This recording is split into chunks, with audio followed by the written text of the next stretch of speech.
Welcome into TYT's The Conversation. It is your host, Adrienne Lawrence. And now I am joined by senior criminal justice reporter for Insider, Haven Arecchio-Egersitz. Thanks for joining us, Haven. Thanks for having me on. Yes, so recently, I believe as recent as April 12th, there was a mass shooting in the New York City subway. And the accused subway shooter, Frank James, as it turns out, he had a long criminal history. What was his background? Sure, so it turns out that Frank James was arrested around 9 times over a 4-year period in the 1990s. Some of the crimes were harassment. At one point out of New Jersey, he was charged with making a terror threat. None of these crimes were felonies, but he was convicted on some of them. Okay, so he has this long criminal history, yet he ends up with this gun. What's going on here? Yeah, so I'm sure you know, in the US, gun laws are different in every state and they're very complicated, but on a federal level, you cannot buy a firearm from a licensed dealer if you have a felony conviction. He did not have a felony conviction. He had plenty of other charges though. And so in Ohio, he was able to walk into a federally licensed gun shop and buy a gun. So he bought this gun in Ohio, but then he comes to New York City. Is there supposed to be some kind of registration thing going on here? He did not have an issue doing so. I mean, he owned the gun legally and he brought it to New York. All right, so Frank James gets this gun in Ohio, brings it to New York, and as I understand, this is something that is kind of one of the holes in the system here. because he has this long criminal history, but nothing is a felony. What's getting done about this, or what's the conversation? So a lot of experts will note that most mass shootings are actually with legally owned firearms. So you might not have a violent felony conviction, but that doesn't mean you won't commit one in the future. A lot of experts say that one of the most important things to do on a federal level is to enact a law that if you're displaying sort of violent tendencies or a threat to yourself or others. Of course, most gun deaths in America are actually many of them are suicides. So your family would be able to go into a court and petition the court to make it illegal for you to buy a firearm. So especially in light of this, when Frank James had a long, open record online of just making horrible threats and saying terrible things in his social media videos, that law would have been helpful. Yeah, it sounds like it would have been pretty helpful, especially for the individuals who were on the subway that day, as I'm quite certain it was very, very terrifying for them. And also for many of us in society who think about individuals who don't seem to be the most balanced and seem to be in the social media space advocating for harm to others or something that puts us for fear that they're going to harm others, yet they can easily go get guns. What can be done? Well, that's what experts are pushing for, or advocates for gun safety at least. They do feel that the state system, where laws are dramatically different, across the country, it's not helpful because you can, of course, like what happened, buy a gun in Ohio and bring it to New York City. So that's what people are pushing for. Wow. And so in your research and talking to these experts, where there were, I believe, from Giffords Law Center, and what more are they saying in addition to maybe changing some of these laws? What more could be done? Well, they're really advocating for law changes. That's their primary goal. They also say that we have a societal issue here. In the US, there are more guns than people. So even if he wasn't able to go into this Ohio gun shop and legally buy the firearm, it wouldn't have been too difficult to go out and illegally find one. So we need to, experts from Giffords say, and other gun safety advocates say, that we need a societal shift where we don't think that guns keep people safe.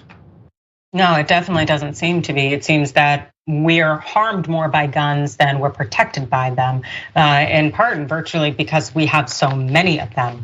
And I know that there is a lot of talk, at least possibilities of the Supreme Court in terms of its dealing with Second Amendment issues. But I guess when it comes to the reporting and the research that you do, what do you think is on the forefront for this issue? I think individually states are continuing to make change on a small level. I know that the popular change is that it's a red flag law.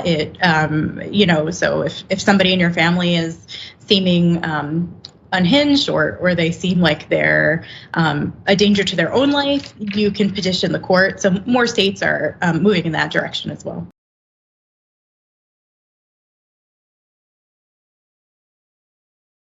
Yeah, because I would actually think that family members of people who are close to an individual can be able to detect first off if there's something that is unstable about them, and also would be the ones with knowledge of knowing whether they had a firearm on them. So I think that could be a pretty powerful thing that you have essentially gun safety advocates lobbying for. And so I hope there is some kind of change out there, and hopefully that is on the forefront, because it definitely doesn't seem to me that SCOTUS or any courts are doing anything to curb the Second Amendment. What are you saying?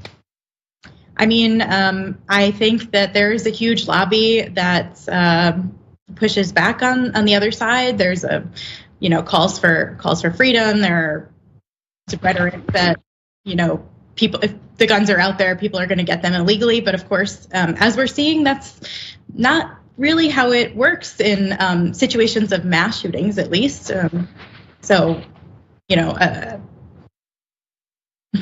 In terms of these unique situations, are there anything else that's very unique to mass shootings when it comes to firearms? Yeah, well, firearms. This case was actually a 9mm Glock handgun, but a lot of mass shootings are AR-15 guns. So this was unusual in that case. And in terms of AR-15s potentially being banned or limited in some way, are you seeing any movement as far as it concerns that? Because it seems like, why would you need an AR-15 type weapon in this modern day and age?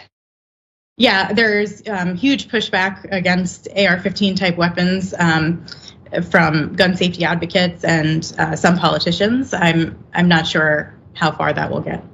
Yeah, I'm not either, but I know it's extremely dangerous, and also seeing what has been done with the Second Amendment in terms of whatever its original intent was, as opposed to kind of the modern day agenda and how courts have interpreted it. It's kind of scary because we are effectively killing each other and killing ourselves, and no one's curbing that because it advances capitalism.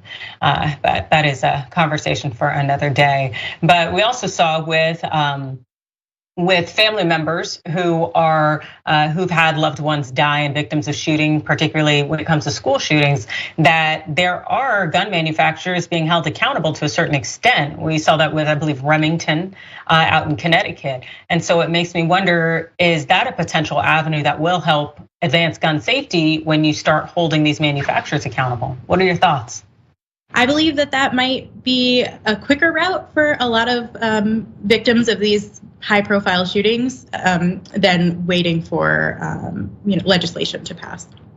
Yeah, it definitely seems like it could be a possible avenue.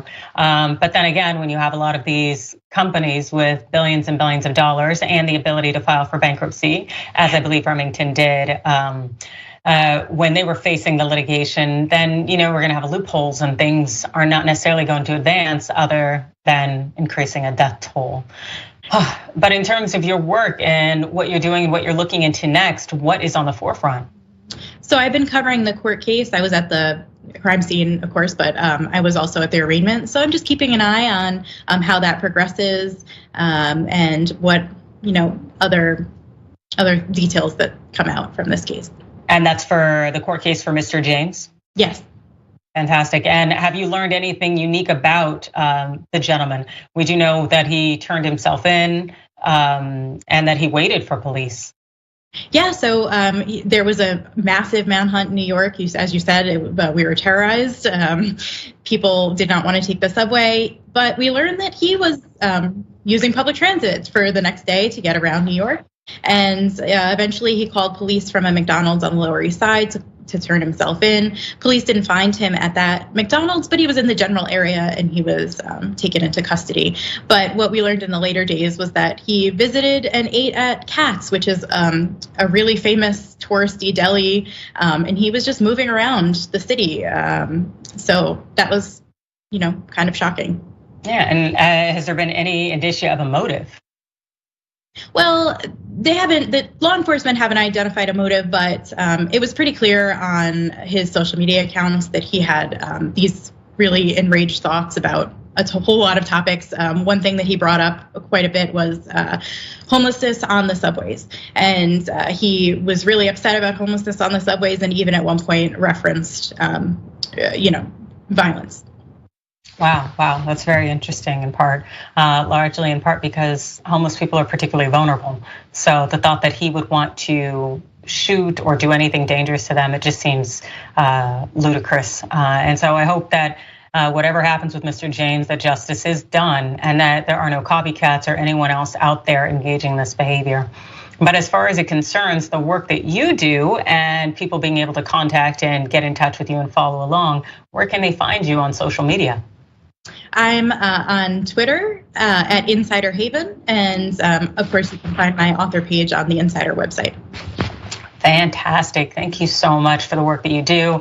And anybody who wants to follow what's going on with Frank James and his prosecution, please definitely check out Insider and follow Haven, senior criminal justice reporter for Insider. Thank you so much for joining us. Thank you.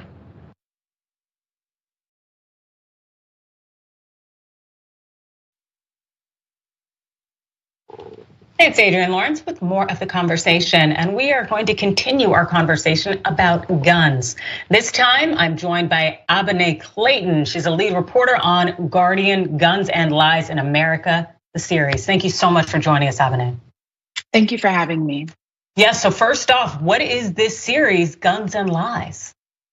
Yeah, so the series started in 2019, and at the time it was started by my colleague, Lois Beckett, in the West Coast office for The Guardian. And it was really about kind of charting what was happening in cities like Oakland, where gun violence was hitting historic lows. And I came on as a reporter from Richmond to kind of tell Richmond, California specifically, to tell those stories that go unseen. So often when we talk about gun violence, there's kind of the immediate shooting, the police report comes out, maybe we hear about a vigil, but then there's not much. And there are families, thousands, hundreds of thousands of families who have faced a lot of trauma, and those things are left out of popular news narratives. Often we hear more about mass shootings and things of that nature, but that's really not what constitutes the majority of gun violence in the US. So at the Guns and Lies in America project, we try to tell those untold stories and give readers a full picture of what gun violence looks like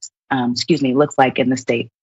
All right, and so full picture, as you mentioned, is something that people are hoping to get always because you want the truth. But I also know that there are a lot of anxieties right now over crime and violence playing this central role when it comes to the midterms. And those are coming up pretty soon. And I know that you are creating what you say is a fresh set of stories that really puts the media, mainstream in particular, and politicians' claims about crimes and violence into context. What are you finding? Well, one of the most interesting things that's come up in the last couple of years is that there has been an increase in gun violence, but it's been talked about in the context of this crime wave that has a lot of political facets to it. So we are trying to create and put out stories that go beyond those narratives, that can include data in our fact base, but also talk about the people who are being most impacted, which in the United States tends to be Black, Latino, and lower income folks. So those are the things that we try to uplift and dispel, myths and rumors about the reasons behind gun violence are and the solutions for them, and try to bring a more holistic picture to the conversation.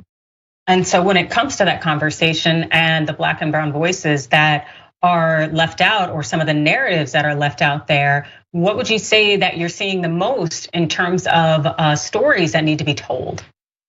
I think one thing that mainstream media, if you will, I mean, I work for The Guardian, so I don't know that I can call out mainstream media, but one of the things that I notice a lot is there's a myth that Black, Latino, lower income folks are either apathetic or complicit to gun violence that happens in their communities. And that's not the truth. That for some reason, the folks who are most impacted by gun violence are impacted because they chose to live in a bad neighborhood or because they weren't good parents. And these sort of myths and stereotypes make it difficult for people to get the services and the resources they need. It makes it difficult for folks to get the empathy necessary for there to be a kind of consensus among voters and folks in the US that we need to dedicate resources and legislation to making sure that those who are the most harmed by gun violence are also at the center of the conversations around solutions.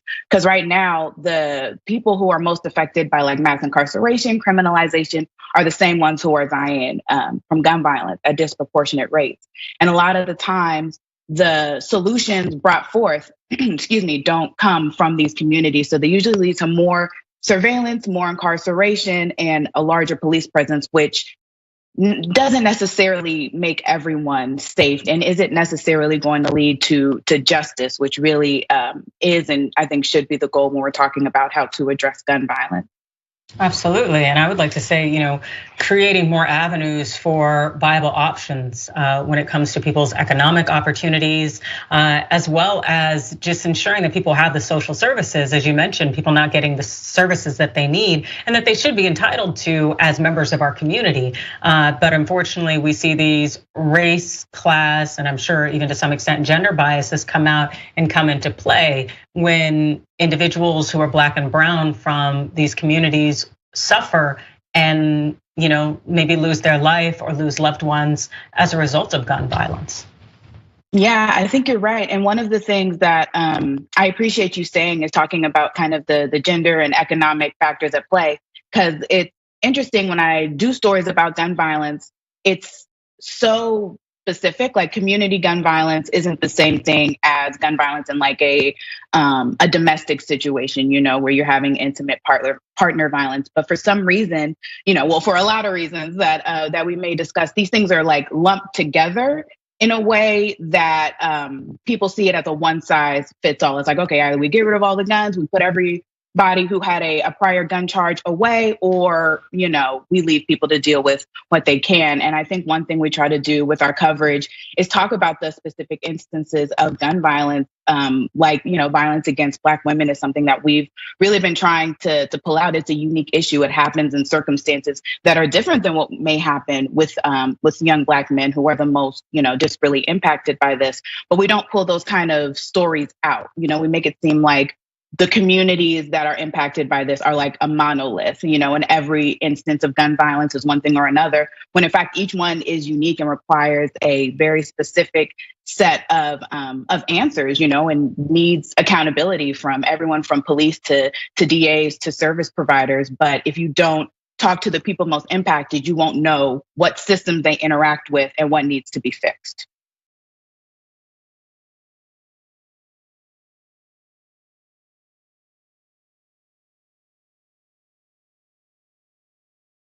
And something also that gets me is that we have a lot of these circumstances created by virtue of racism, classism, all of these isms, whether it's redlining or how cities have been structured, where you run an entire freeway right through maybe a blossoming, productive community of color, and then all of a sudden it's completely disenfranchised, and then you'll have people in leadership just shoulder shrugging it, when no, you've created this situation, you've contributed to these circumstances. So to just kind of point a finger saying it's a moral failing is not the answer in any form or fashion when you are part of the problem and you're maintaining this problem. But also to kind of build off of more of what you were speaking about when it comes to Black women in particular, which made me think of victimhood and how Black women are rarely seen as being the victim. And I know you looked into this issue of who gets to be a victim. What have you found? Absolutely, I appreciate you asking that. Early in my gun violence coverage, when I was talking to community members, one of the things they would always say to me, when I would ask, what would you like people to know about your loved one, usually a son or a daughter who was killed, they would always say, my kid was not a gang member. They did well in school. They loved puppies. They took care of babies. There were all these wonderful things. And it would make me really sad. I call it posthumous exoneration, like your child has been killed violently, and then you have to then do the work of grieving and clearing their name in the court of public opinion, and I never judge a parent for wanting to do that. If you have the opportunity, speak up on your child, period. So when it comes to that level of victimhood, we have what happens in communities where, like I said, Black folks, especially young Black folks who are killed, are seen as complicit.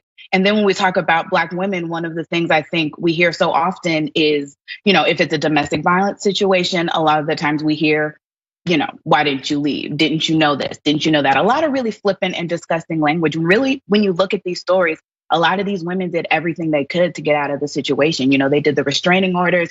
They tried to get, guns taken. They went through every recourse, but still these systems did not protect them. And I feel like that is lost in these conversations. And to be a victim, can sometimes, some people kind of bristle at that term, and I understand why, but there's a part of victimhood that leads to like lionization. Like when we talk about families who have been impacted by school shootings, that lionization of their survivorhood, of their victimhood leads to change. It leads to national platforms, and it leads to being seen as someone who's like, yes, I was hurt, and now my mission is to make sure this doesn't happen to other people. But if you're never seen as like fully human or a victim or an innocent victim, let alone, that doesn't happen for you. And then these stories continue to be like pushed to the back burner, and only the people who know what's going on and care what's going on are talking about it. But like I said earlier, to get a critical mass of people who care and to get movement on this, it needs to just be like de facto, if someone is shot and killed, that person is a victim. Looking into their past, trying to pick things apart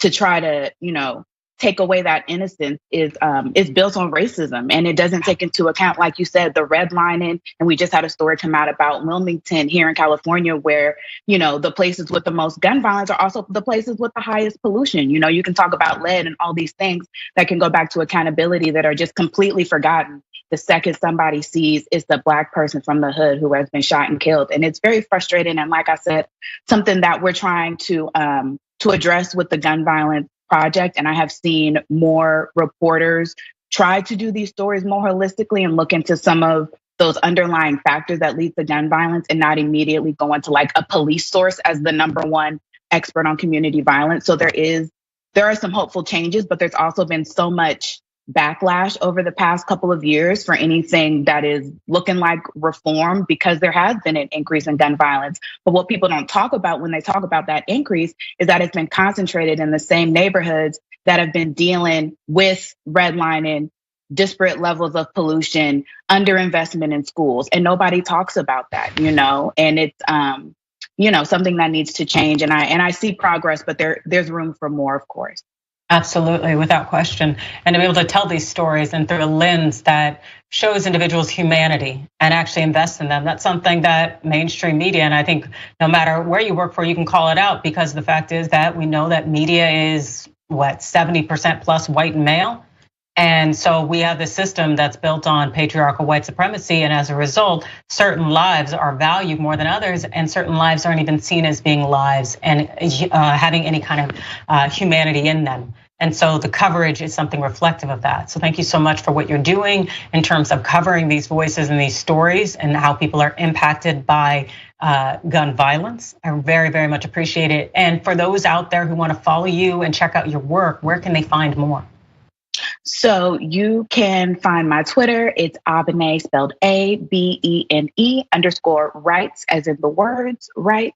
And if you look up my first and last name, Abene Clayton, on The Guardian, all of my, sad and encouraging stories will come up.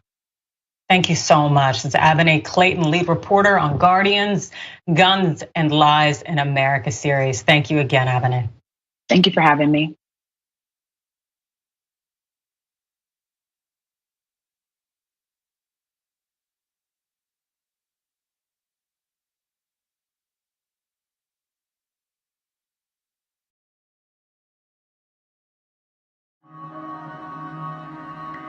The concept of the Young Turks means the audience, they are the Young Turks. They are the go-getters. They are the ones making the emphatic change happen in their local community. The reality is that we've always, young and the not so young, we've always cared about news. But when you do not see the messengers of the news look like you, when they do not share your experiences, exposures, and environment, and there's a disconnect between you and the news. I lecture in mass communications. One thing I tell all of my students, there is no such thing as non-biased news.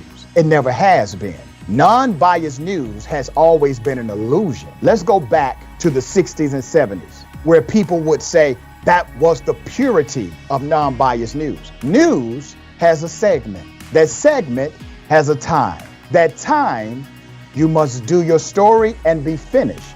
That means the producer, the writer, the orator has to take out what they don't think is important and only leave in what they believe is important. They have a limited time to tell the story. They do not have time to tell everybody's version or everybody's side.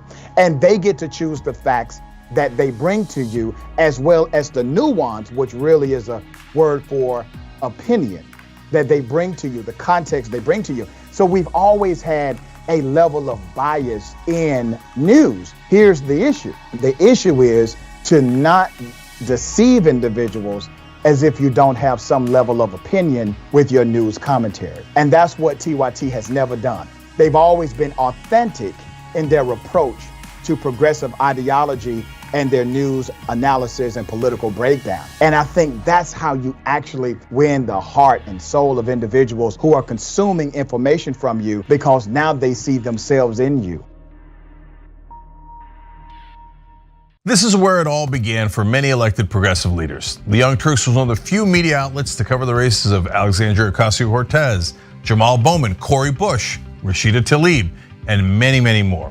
We know a great majority of the country is actually progressive, and TYT is here to amplify these issues so that we can have better policies that a majority of the country actually supports. We want to drive positive change, and then we've been doing that for 20 years here. That's why we're launching Canvass 2022, a campaign to get out the vote and amplify progressive candidates, the progressive agenda, and their primary races.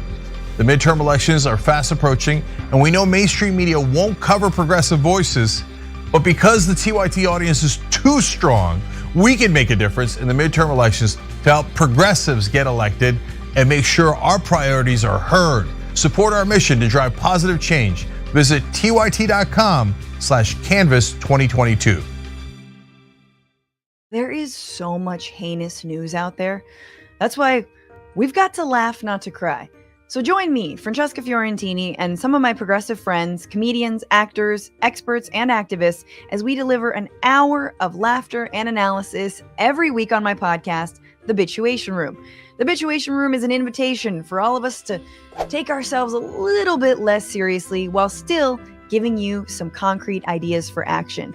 New episodes are available every single week, so join the Frantifa and listen to The Bituation Room on Google Podcasts, Apple Podcasts, or wherever you get your TYT network podcasts. And make sure to subscribe and give the show 5 stars, because I like stars.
Welcome to TYT. I'm your host, Anna Kasparian, and I would love to tell you that we have some upbeat stories to share with you today. But of course, and unfortunately, we are going to be talking about yet another mass shooting in the country, this time a mass shooting that has claimed the lives of 19 children in Texas and 2 teachers. We'll get to all of those details and all the different components of that story in just a few, but I do want to also note that we'll be talking about other news, including some updates from the primary elections that took place last night, some interesting details in regard to the Cuellar-Cisneros race in Texas. So definitely stay tuned for that. John Idarola will be joining me in the second half of the show to help me talk about those stories and more. And I just want to say thank you to everyone who showed Jordan Ewell support by retweeting all of his screenshots showing just how much money Republican politicians raked in the form of campaign donations from the NRA. I think it's really important for us to do what we can to amplify these messages, because sometimes I forget that we are in a little bit of a bubble, and there are huge portions of the population in this country that just don't have the time to consume good quality news, to do their own research. And so helping to get these conversations started, helping to get this information in front of them really helps.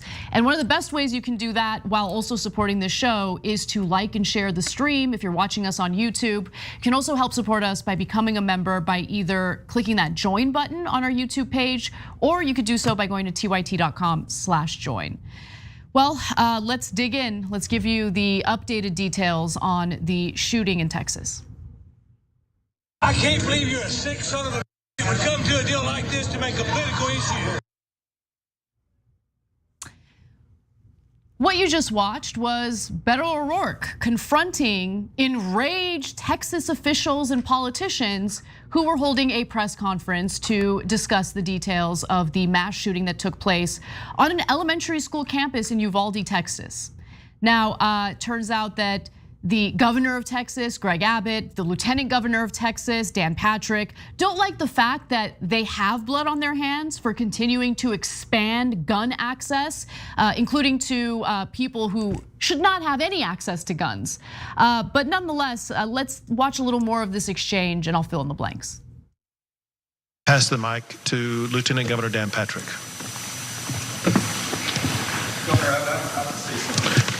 Excuse me. Excuse me. Excuse me. Sit down. You're out of line and an embarrassment. Sit down and don't play this.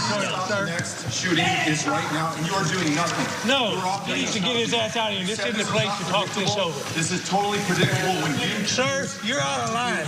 Sir, you are out of line. Sir, you are out of line. Please leave this auditorium. I can't believe you're a sick son of a would come to a deal like this to make a political issue.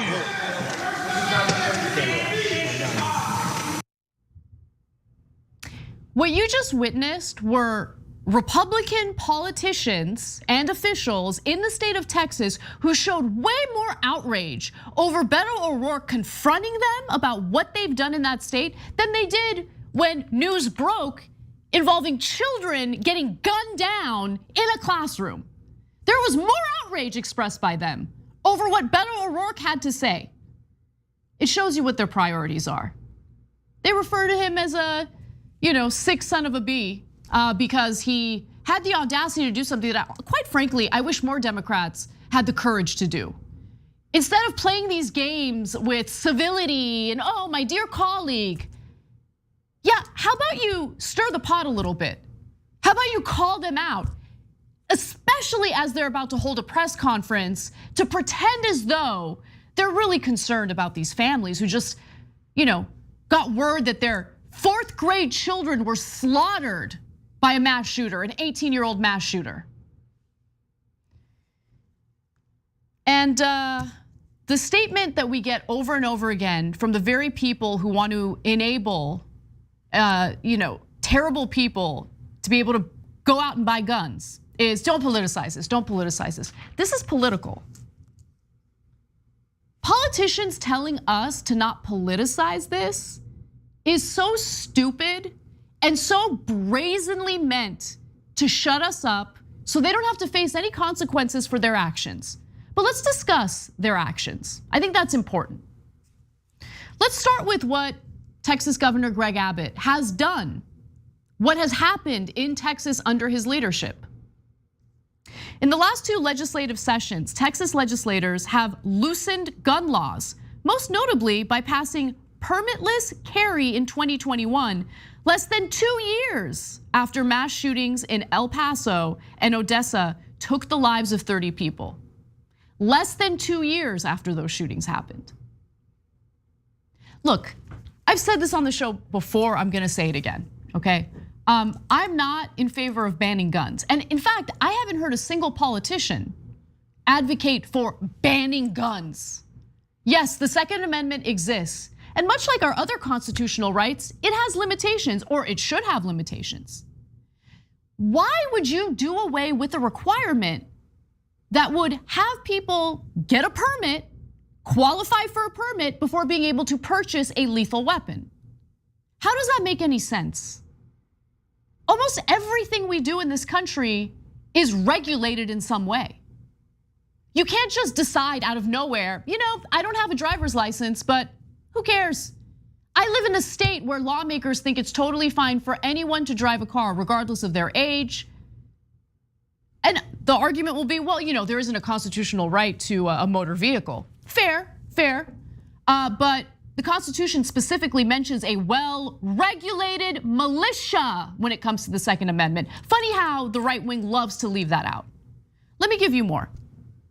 When a then 17-year-old student killed 10 people and injured 13 more in an art classroom in Santa Fe near Houston in 2018, Abbott called on state lawmakers to consider red flag laws that would allow state courts to take firearms away from a person who represents a danger to themselves or others. Wow, I didn't know that. Impressive. Greg Abbott apparently has somewhat of a conscience, right? The problem is he doesn't have balls. Because a few months later, he backed away. Like the coward that he is, like the craven, pathetic politician that he is. He backed away. Why did he back away? He backed away from the idea after Lieutenant Governor Dan Patrick and gun rights activists drew a hard line against it. The state ended up passing laws more focused on boosting mental health resources and giving teachers more access to guns on public school campuses. By the way, this recent shooting in Uvalde,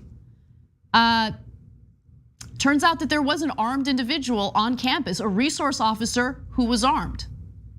There were also cops on the scene, just outside the school. They actually watched him run into the school and barricade himself. The cops were outside of the school for about an hour before backup showed up and then went in. An hour. They're sitting there or standing there outside of the school, listening to the gunshots. I thought all we needed were good people with guns. What happened? We're talking about highly trained individuals who never hesitate to use their guns when they're chasing down an unarmed black person. These are the people who are protecting and serving us? And this is the argument that you get from the right wing when it comes to doing something about gun violence in the country? We just need more people who are armed, good people with guns. Yeah, that worked out real well. And this isn't the only shooting where you have an armed security guard, an armed resource officer, a trained person who's supposed to keep individuals safe in whatever establishment we're talking about. Same thing happened in Buffalo. When the mass shooter opened fire, he was immediately shot at by an armed security guard / ex-cop. He was wearing body armor, it didn't work. So apparently the good guy with the gun risked his own life, died while trying to save others. In August of 2019, after 23 people were killed by an avowed racist at an El Paso Walmart, guy who was inspired by Trump's anti-immigrant rhetoric, and a few weeks later, 7 more people were killed in a shooting spree in Midland and Odessa, Abbott and Patrick discussed expanding background checks to include stranger-to-stranger gun sales. But, talk is cheap. They might tell you what you want to hear after a mass shooting, but what do they really do when all's said and done?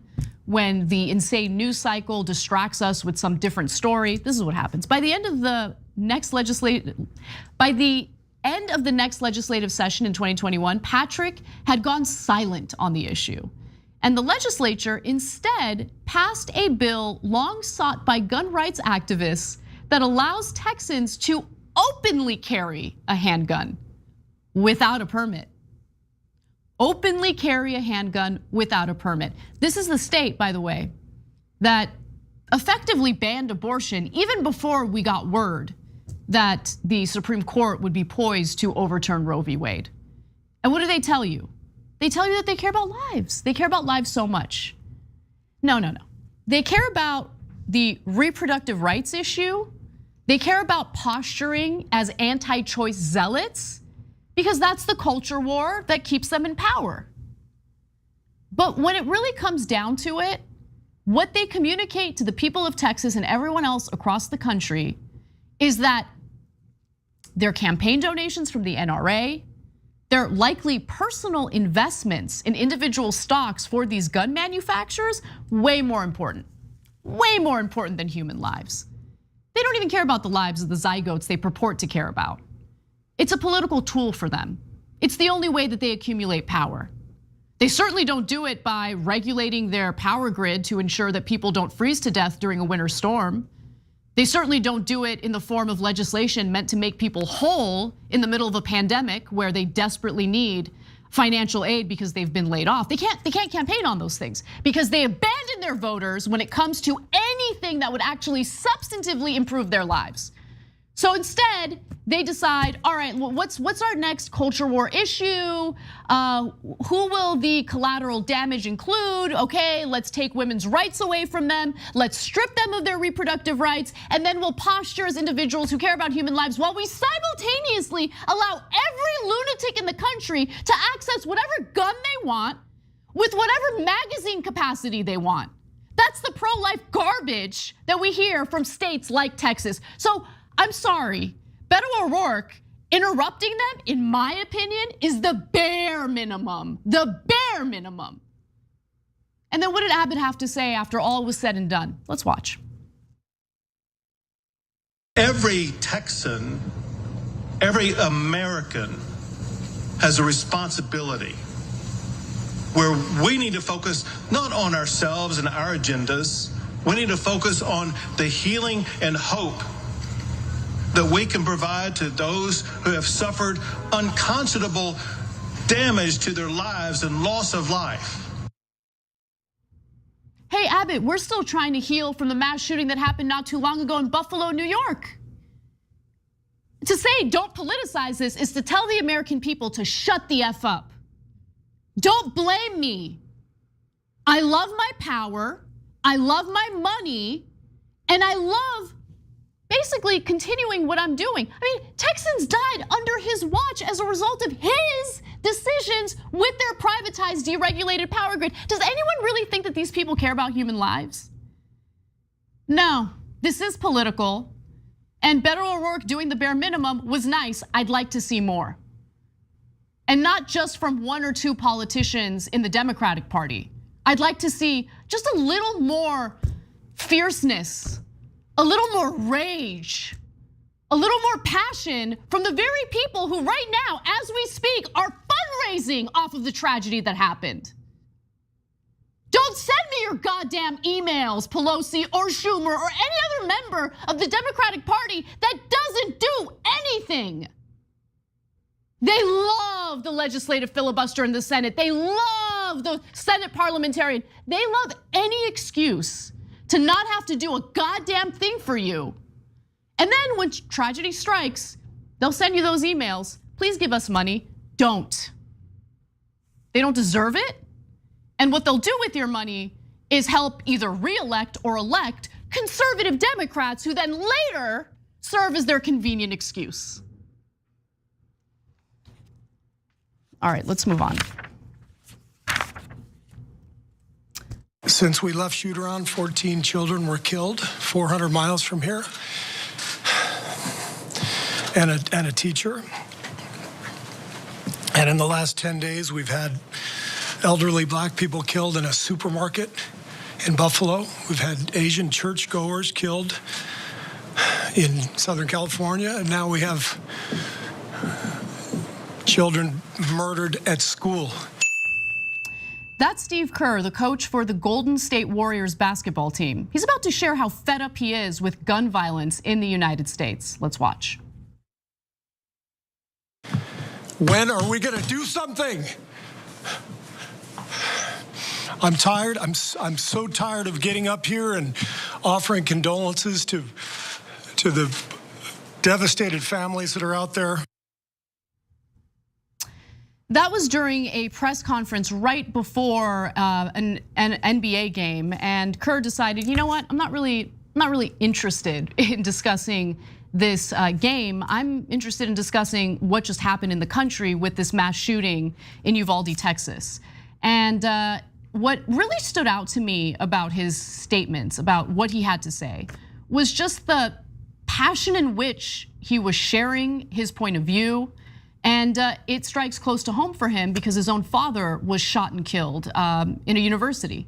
And so I can understand why he's infuriated. In fact, anyone with a conscience, anyone who's not selfish, self-centered, narcissistic, and concerned about their own profits should be enraged about what's happening in this country, not just with the mass shooting that happened on an elementary school campus in a 4th grade classroom, but all the mass shootings that happen on a regular basis in this country. Everyone should be furious and everyone should be clamoring for a way to solve it. And that is the point that he was trying to make here. He made it passionately, and I want to watch more. Let's take a look. Enough. There's 50 senators right now who refuse to vote on H.R. 8, which is a background check rule that the House passed a couple of years ago. It's been sitting there for 2 years. And there's a reason they won't vote on it, to hold on to power. So I ask you, Mitch McConnell, I ask all of you senators who refuse to do anything about the violence and school shootings and supermarket shootings, I ask you, are you going to put your own desire for power ahead of the lives of our children and our elderly and our churchgoers? Because that's what it looks like. You realize that 90% of Americans, regardless of political party, want background check, universal background check. 90% of us, we are being held hostage by 50 senators in Washington who refuse to even put it to a vote, despite what we, the American people, want. They won't vote on it because they want to hold on to their own power. It's pathetic. I've had enough. Now, look, I thought that what he had to say was important. It's especially important to talk about these things in venues or in environments where you typically don't discuss it, right? I mean, you have all these reporters there, sports reporters, thinking that he's going to comment on this upcoming game. And he used it as an opportunity to voice an incredibly important opinion about what's transpiring in this country with gun violence and mass shootings. But it's not just 50 senators, and I think it's important that he understands that. Now, make no mistake, Republican lawmakers will continue to block any effort to pass just common sense gun legislation, right? Simple things like, hey, maybe we should reconsider things like high capacity magazines. Doesn't mean you're banning guns. People can still get their guns, whether it's for hunting, self-defense, whatever it is, whatever reason law-abiding citizens want guns, okay? But maybe we should reconsider, I don't know, does it really make sense for an 18-year-old to have possession of these high capacity magazines or these assault weapons? Does that make sense? It's just, and look, he is a coach. He's the coach of the Warriors. Legislating is not in his wheelhouse. He's an American who has an opinion and he's sharing it. But what I found so fascinating was that an actual politician just kind of said what he had to say, although he did so in a much more calm, sleepy way, no passion. And when a politician tells us, when are we gonna do something? I think the only real response should be, when are you gonna do something? Let's hear from Joe Biden. Scripture says, Jill and I have talked about this in different contexts, another context. The Lord is near to the brokenhearted and saves the crushed in spirit. So many crushed spirits. So tonight, I ask the nation to pray for them. Give the parents and siblings the strength in the darkness they feel right now. As a nation, we have to ask, when in God's name are we going to stand up to the gun lobby? When in God's name we do what we all know in our gut needs to be done? And the gun manufacturers have spent 2 decades aggressively marketing assault weapons, which make them the most and largest profit. For God's sake, we have to have the courage to stand up to the industry. I don't know, Biden. I mean, you tell me. You're the president of the United States. When are we gonna stand up? By the way, we is a weird way of putting it. When are you gonna stand up to the gun lobby? And going back to what Kerr said earlier, when he mentioned 50 senators blocking efforts to pass gun legislation, it's not 50. Joe Manchin just today was like, yeah, I don't really understand why we can't pass like some common sense like gun reform stuff. I don't understand. By the way, I'm not willing to do away with the legislative filibuster. Oh, we know Manchin, a Democrat who blocked social spending, who blocks everything that would actually benefit the lives of Americans, and by the way, his own constituents. You see, the legislative filibuster for senators, especially Democratic senators, is like the most convenient excuse of all time. They would never do away with it.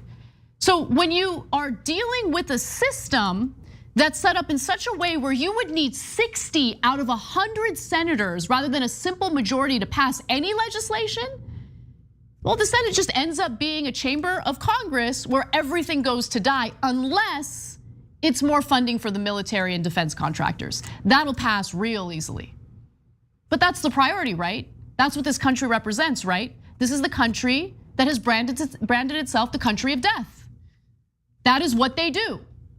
So when Joe Biden stands there and says, when are we gonna do something? When are you gonna do something? You're the president. Why aren't you naming names? You're really playing this unity game right now? Why aren't you calling out the very people who are standing in the way of literally saving lives in the country? When are we gonna do something, he says. Can you imagine the most powerful man in the world asking Americans, when are we gonna do something? When is someone gonna stand up to the gun lobby? I don't know, Joe. Why did you wanna be president? To take naps in the middle of the day? It is pathetic even when it comes to rhetoric, an NBA coach like outperforms the president of the United States. And it's also pathetic that the president of the United States asks the same questions that an NBA coach asks. You should have the answers, Biden, but he doesn't. All right, we gotta take a break. Let's do that. When we come back, we've got more news, including debunking some of the nonsense coming from right-wingers in the aftermath of the mass shooting in Uvalde, Texas.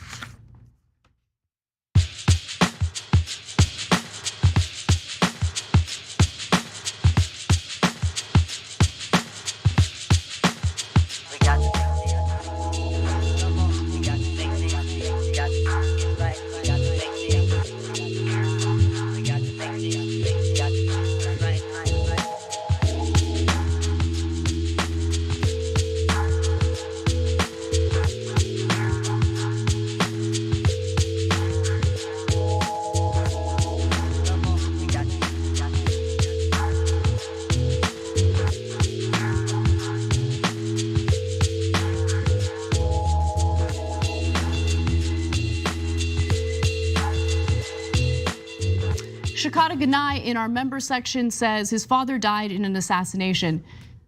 I wasn't 100% sure, which is why I didn't use the word assassination, but thank you for that confirmation because I just had a brain fart, but you're right. His father was murdered with a gun. Steve Kerr is a man of honor. He needs to run for public office. Finally, someone who talks the truth. Most of the NBA folk agree with Steve on this. I mean, who wouldn't agree with him other than people who are literally making money or remaining in power as a result of gun manufacturers? By the way, I want, hey, reporters, you wanna do something useful? Okay, instead of just taking what these politicians say at face value, why don't you look into their financial disclosures and see how many of these politicians are personally invested in individual stocks related to gun manufacturers? Huge conflict of interest, no? I Am Sock says, I still can't get over that 3 cops sat outside while children were being murdered. He was in the school for over an hour. Yeah. Tatiana in Japan says, it feels like we have more regulations to buy cold and hay fever medicine than there are for buying guns and ammunition. True. There's certainly gonna be way more regulations over what you can do with your body as a woman very soon. Theater Goddess says, you know something is wrong when the American Sign Language interpreter is showing more passion during a speech than the person delivering it, referring to Joe Biden's address following the shooting. Kabuki Dragon says Republicans aren't just opposed to waiting periods to buy guns. They are abolishing the waiting period between a mass shooting and when they can mock the victims and their families. And you know what you'll hear from the grifters who brand themselves as the left, but really are just right-wingers gargling the genitals of right-wing media pundits? They'll defend those who defame the parents whose children just got slaughtered. There's more passion in defending Alex Jones after he defamed the parents who lost their kids in the Sandy Hook shooting than there is for, doing something about this so people don't die. I can't stand it. I can't stand it. Freaking Glenn Greenwald. You know what Glenn Greenwald was talking about yesterday? Oh, look at these Democrats politicizing the situation. Shut the F up. You're living in a goddamn compound with all this security in Brazil. Shut up. God damn it, man. Peter Thiel must have the most insane intel on that guy. I don't think it's just about money for Glenn. There is something else going on. And I don't know, I mean, there is record of Glenn Greenwald being spied on by a company that was founded by Peter Thiel. I wonder what he found. I wonder what Glenn Greenwald's so afraid of, that he would embarrass himself on a daily basis like this. Garbage person, can't stand him. And grifters like him. Anyway, we gotta get back to the show.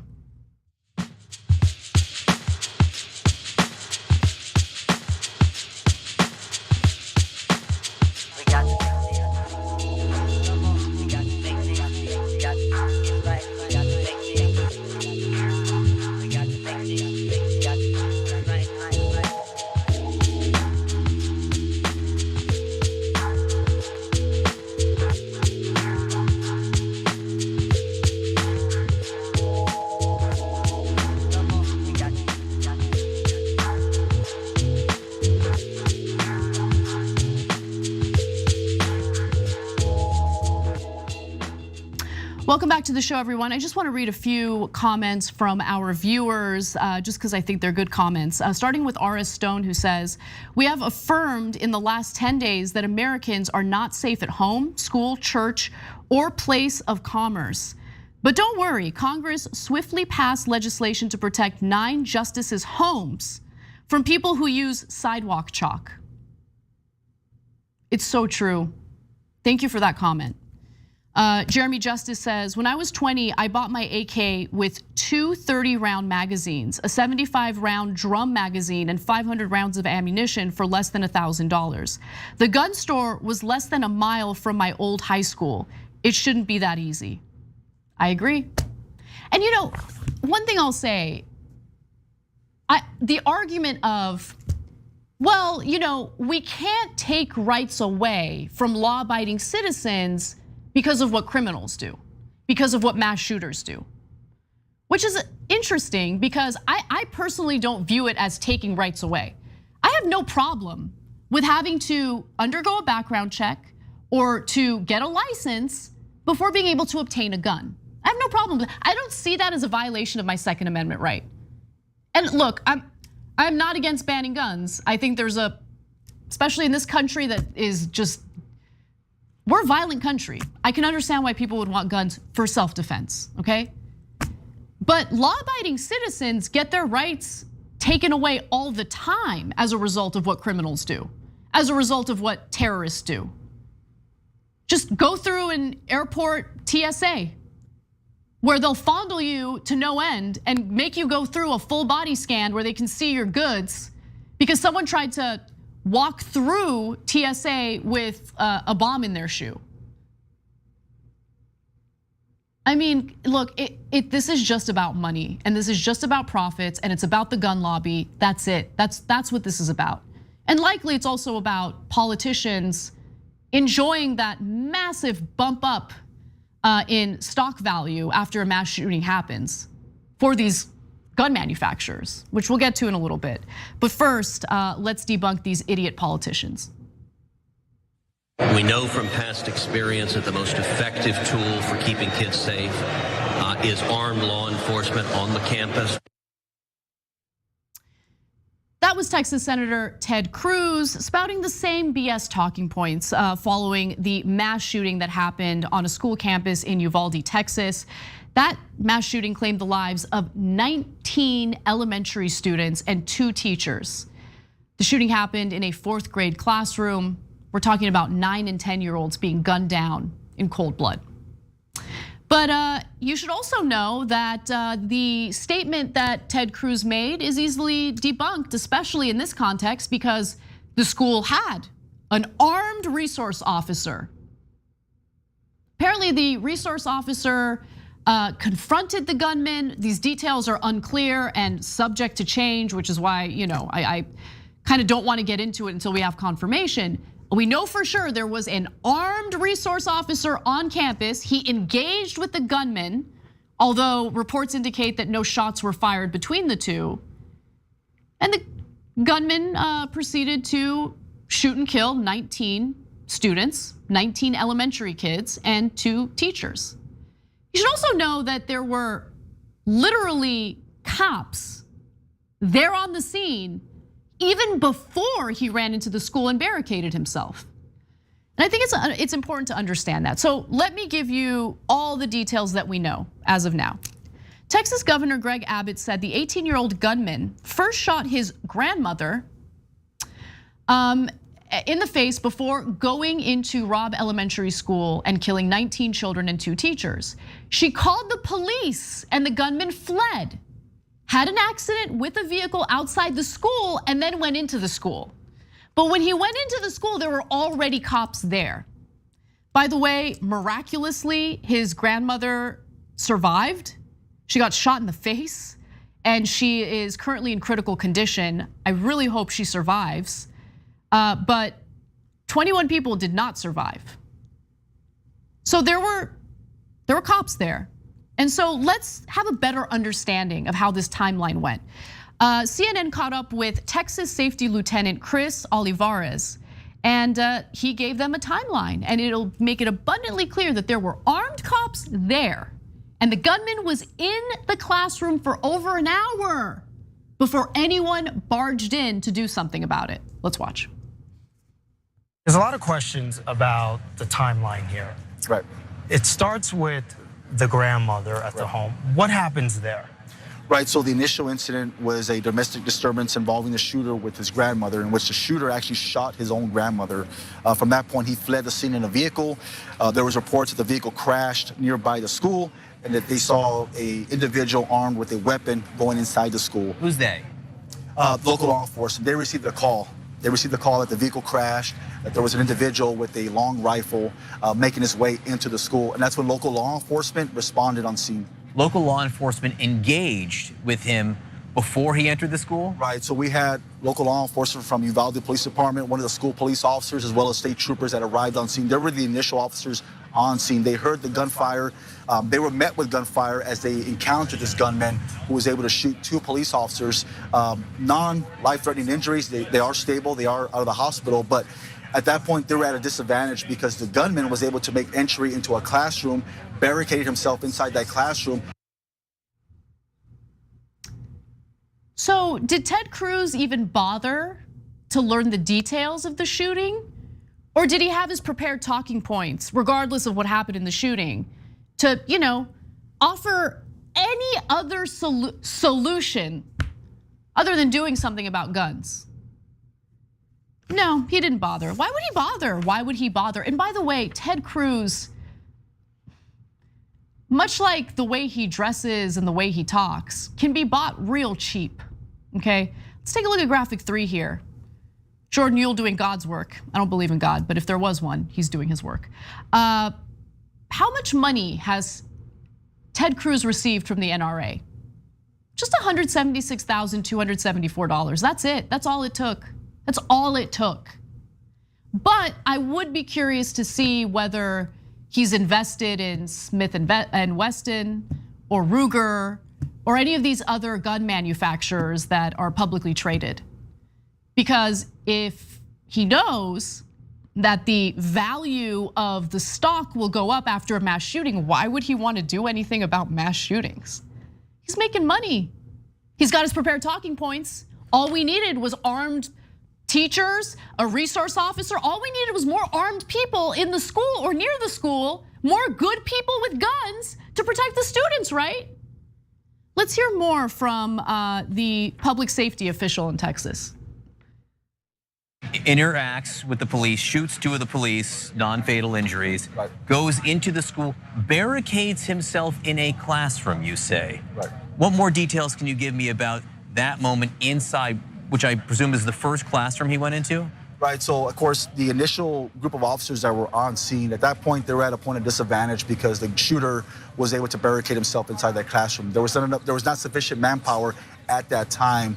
And their primary focus was to preserve any further loss of life. So they started breaking windows around the school and trying to rescue and evacuate children and teachers while that was going on. At that point, we had a specialized tactical team arrive comprised of federal officers, local police officers as well. They made forcible entry into that classroom. One of those officers was met with gunfire. He was shot, non-life-threatening injury. And at that point, they were able to shoot and kill the shooter. Let me reiterate, that's now the second video confirming that there were cops on the scene. There were cops on the scene and they did nothing.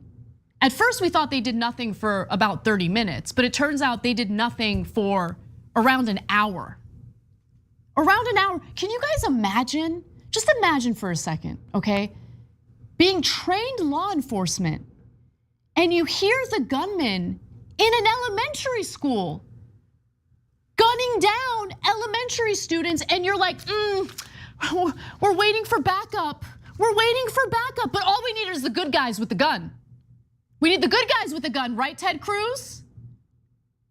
They hadn't even identified the bodies yet, and Ted Cruz is already spouting this BS talking point. One more video, let's watch.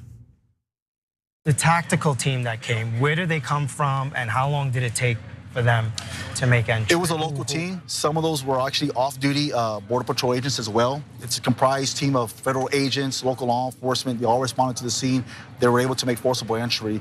As far as timeline, the response, I do not have that information right now, but they reacted in a moment's notice. Right, because it just seems that he was in there for so long in that classroom and that the officers who were initially on scene. Yeah, he was. Yeah, the cops were there for quite a long time before they did anything about it. So it turns out, I guess it's inconvenient, which is why Ted Cruz didn't mention it, but there were plenty of good guys with guns, plenty of armed people there. And turns out that didn't stop a mass shooter from murdering 19 kids and 2 teachers. But they'll spout these talking points anyway, because they wouldn't dare cross the NRA. They wouldn't dare go against their own financial interests. Because in America, the land of death, not the land of opportunity, not the land of liberty and freedom, the land of death, profits over people. We see it in our healthcare system. We see it in the way that we treat our planet. We see it in the way we treat our kids. We see it everywhere. Texas certainly sees it with how they treated their energy grid, deregulated it, allowing private utility companies to cut corners and allow Texans to literally freeze to death during winter storms. We're the land of death. Does anyone deny it? Are we really gonna pretend like we're better than every other country? We're the greatest country in the world? No, we're not. The idea of America is pretty great. We certainly don't live up to it. And every year we move further and further away from it. Finally, I go to Ben Shapiro. Let me reset for this. Ben Shapiro's reaction to the mass shooting that claimed the lives of 19 elementary school kids and 2 teachers in Uvalde, Texas, was to claim that gun legislation would have done nothing to save those kids. Nothing, nothing. And when he was making this point, he did so by lying to the very people who follow him on Twitter. Let me explain. So he tweeted, the Texas shooter violated multiple gun laws. The suggestion that more gun laws would have prevented this act of unspeakable evil is unsupported, he says.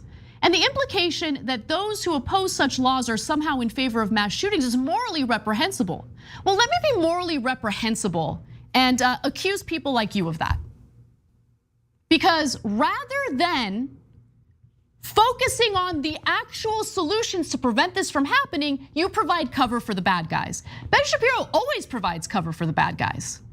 You know, in my mind, Ben Shapiro is a classic conservative, right? The pre-Trump conservative in America, who I disagree with, but at least you can have a debate or a conversation with. But in the Trump era, he decided to provide cover for neo-Nazis. He decided to provide cover for the Republican Party after the Buffalo massacre that was inspired by the rhetoric that's spouted by mainstream Republican politicians about white replacement theory. Ben, stop providing cover for murderers in this country. And go ahead and call me morally reprehensible. I would argue what's definitely morally reprehensible, what's actually morally reprehensible, is providing cover for murderers on behalf of gun manufacturers. I think you're immoral. But he also lied because he said that the Texas shooter violated all sorts of gun laws. Did he, Ben? Did he? Where did you read about that? Because it turns out he didn't violate a single gun law. I mean, he's in Texas. What gun law? You can carry a gun without a permit in Texas. What gun law are you referring to? No, the gunman bought the weapons legally. He didn't break a single gun law. Not one. Not one. The gunman purchased 2 AR platform rifles in the week before the shooting, as well as 375 rounds of ammunition. One of the assault rifles was left in a truck that was found crashed near the elementary school, while the other rifle, referred to in the briefing as a Daniel defense, was found in the school with the gunman, along with at least 30 round magazines. He purchased 2 AR platform rifles at a local federal firearms licensee on May 17th, and also on May 20th.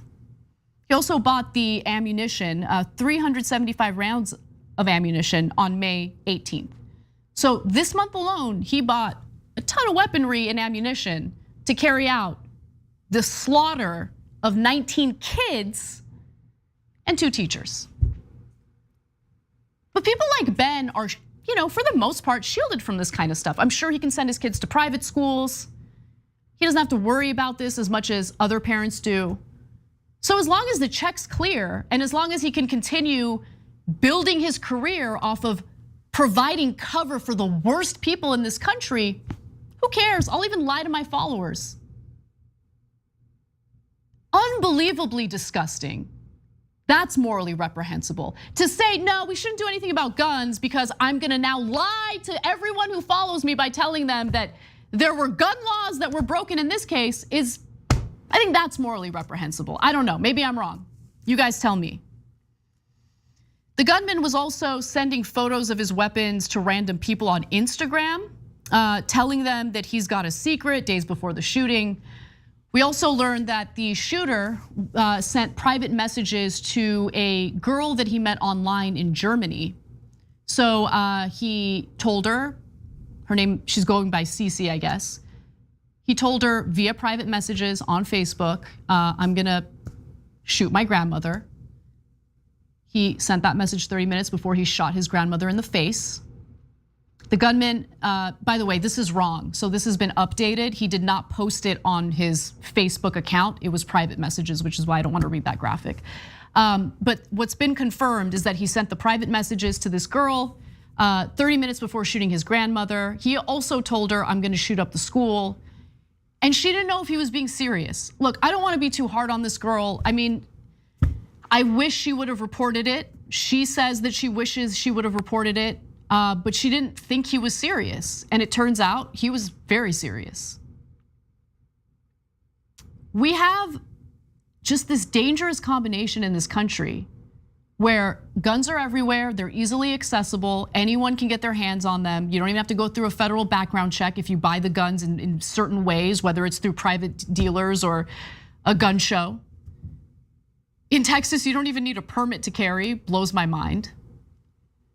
And then on top of that, we have all these other crises. Yeah, we do have a mental health crisis. I mean, Republicans never really want to fund it or do anything about it. In fact, they actively blocked funding for mental health care multiple times. More recent example was blocking social spending that was proposed by Democrats in the Build Back Better agenda.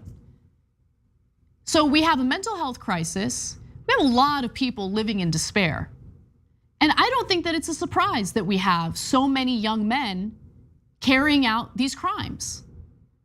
I'm not trying to be an apologist for them. I'm not providing any excuses for them. There is no excuse. But when you live in a country that tells you over and over again, no one's looking out for you and there's really not much to live for, there's really not much to look forward to, again, pretty dangerous combination. And then you have that added layer of insane lunatics in the mainstream Republican Party calling for civil war, calling for violence. I mean, here, I got a perfect example for you right now. Let's go to Representative Randy Fine in the state of Florida. Okay, elected lawmaker in the state of Florida. Here's what he had to say. I have news for the embarrassment that claims to be our president, he says. Try to take our guns and you'll learn why the Second Amendment was written in the first place. You threatening the president with assassination? Is that what you're doing?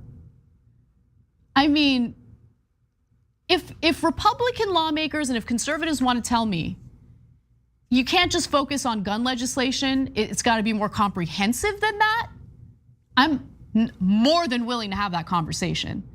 But the problem is, whenever there's a mass shooting, they'll point to all the other scapegoats, right? So that they can deflect and not have to talk about doing anything that would hurt the gravy train that comes from these weapons manufacturers.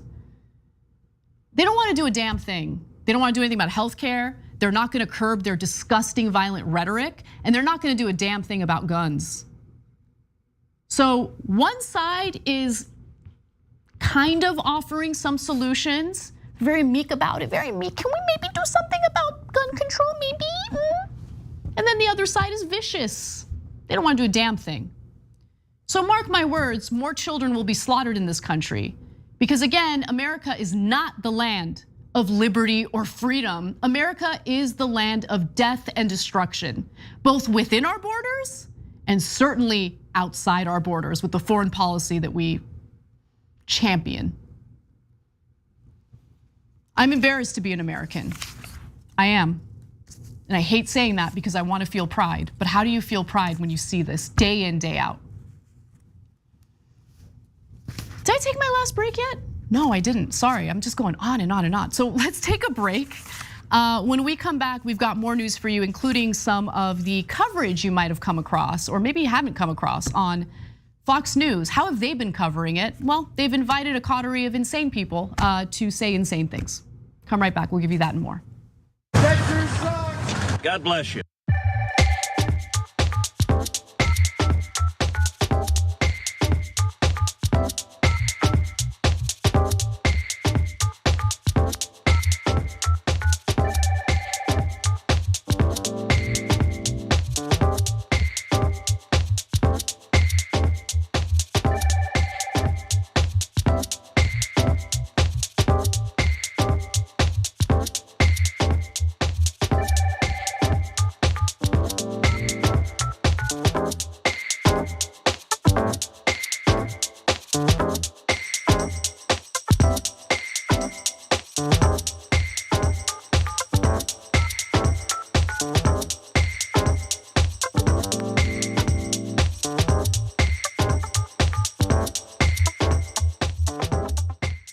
Welcome to our social break. I'm gonna do a rapid fire round of super chats, and thank you for your super chats.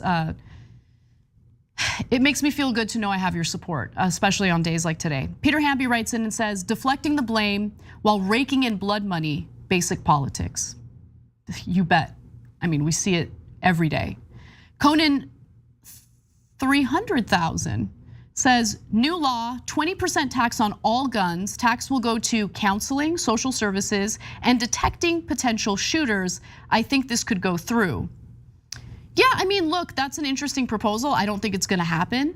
But I mean, it's just the most common sense, basic gun legislation we can't accomplish. Most Americans, by the way, I think to the tune of 90% want to close background loopholes.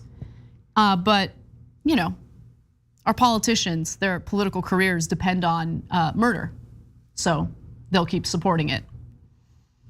Alexander Hamilton says, get them salty, you're the best, and thank you for everything you do. Thank you. Leslie Bowden says, post both segments immediately, referring to the first segment of the show. I think we're on it. I think we're working on that, but thank you. Anthony McLendon says, Biden does have the answers, but he dare not utter them. He would have to admit that both parties are ruled by the American oligarchy. Yep. But so is he. So Jeffrey Ritchie says, the Second Amendment has done more harm than good and needs to be relegated to the trash heaps of history where it belongs. Exoteric Dragon says, oh, there we go. Okay, I think we should do New Zealand gun buyback program, after which gun ownership should be public record and announced to a neighborhood, just like sexual predators. I don't know how much that would solve, to be honest. I mean, a gun buyback program would be great. We're swimming in guns. I don't know if it would even make a dent, but I'm not opposed to it. But again, just common set, like close gun show loopholes. By the way, cartel members go to those gun shows and they like buy a ton of guns and smuggle them across the border. And that fuels cartel violence. We're causing damage everywhere. Like that's what we do. We've got Hirum who says, I really, really wish Anna would bring up what happened in Parkland, Broward, Florida, because the exact same thing happened. I mean, look, yes, this exact same thing happened. I feel like we have made that point. This happens repeatedly. It's not just in Texas, it happens across the country repeatedly. And it's not about one state passing gun laws. I mean, California had some strict gun laws, but California is not an island. We need federal action and we need it now, but we're not gonna get it. We'll be right back.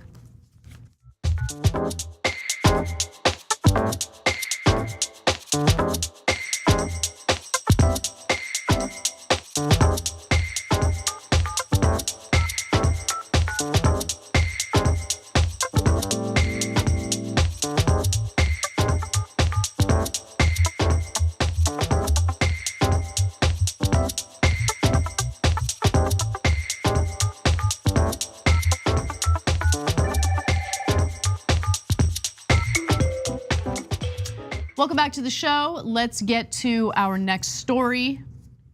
Yes, we are mostly talking about the gun violence that happened in Texas yesterday. There's a lot to cover, so. Fox News decided to invite every lunatic they could think up just to provide excuses for why America and its politicians should avoid doing anything about gun control.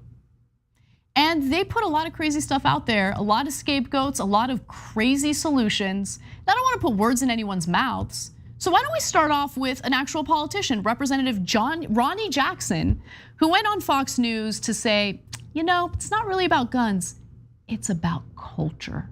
Let's watch. Kids are exposed to all kinds of horrible stuff nowadays too. I look back and I think about the horrible stuff that they hear when they listen to rap music, the video games that they watch from a really early age with all of this horrible violence and stuff. And I just think that, and they have this access to the internet on a regular basis, which is, is just not good for kids, I don't think. And so I don't know what's going on, but I think we need to stop at this particular point. Nobody needs to be pointing fingers too much right now, but we need to look at why did this happen? How could this happen? And what's wrong with our society? What's wrong with the culture in this country? Like they can't stop themselves from admitting the guilt that they feel, right? Nobody needs to be pointing fingers right now. Please don't point fingers at me, please, please. Even though I totally empower and enable a system that allows for these massacres to happen, but please don't point fingers at me. And what was that statement? It's these damn kids and their rock and roll. It's the culture. No, well, first of all, okay, you know what? Let's do this. I think that's BS. But let's take what he has to say at face value. Let's give it to him. Okay, it's the culture. What are you gonna do You're gonna ban the internet? You're gonna ban rap music? You're gonna ban video games? You want censorship? Government can't do that. Government can't violate those freedoms of expression.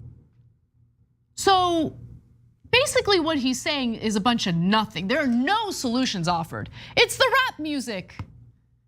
It's the internet.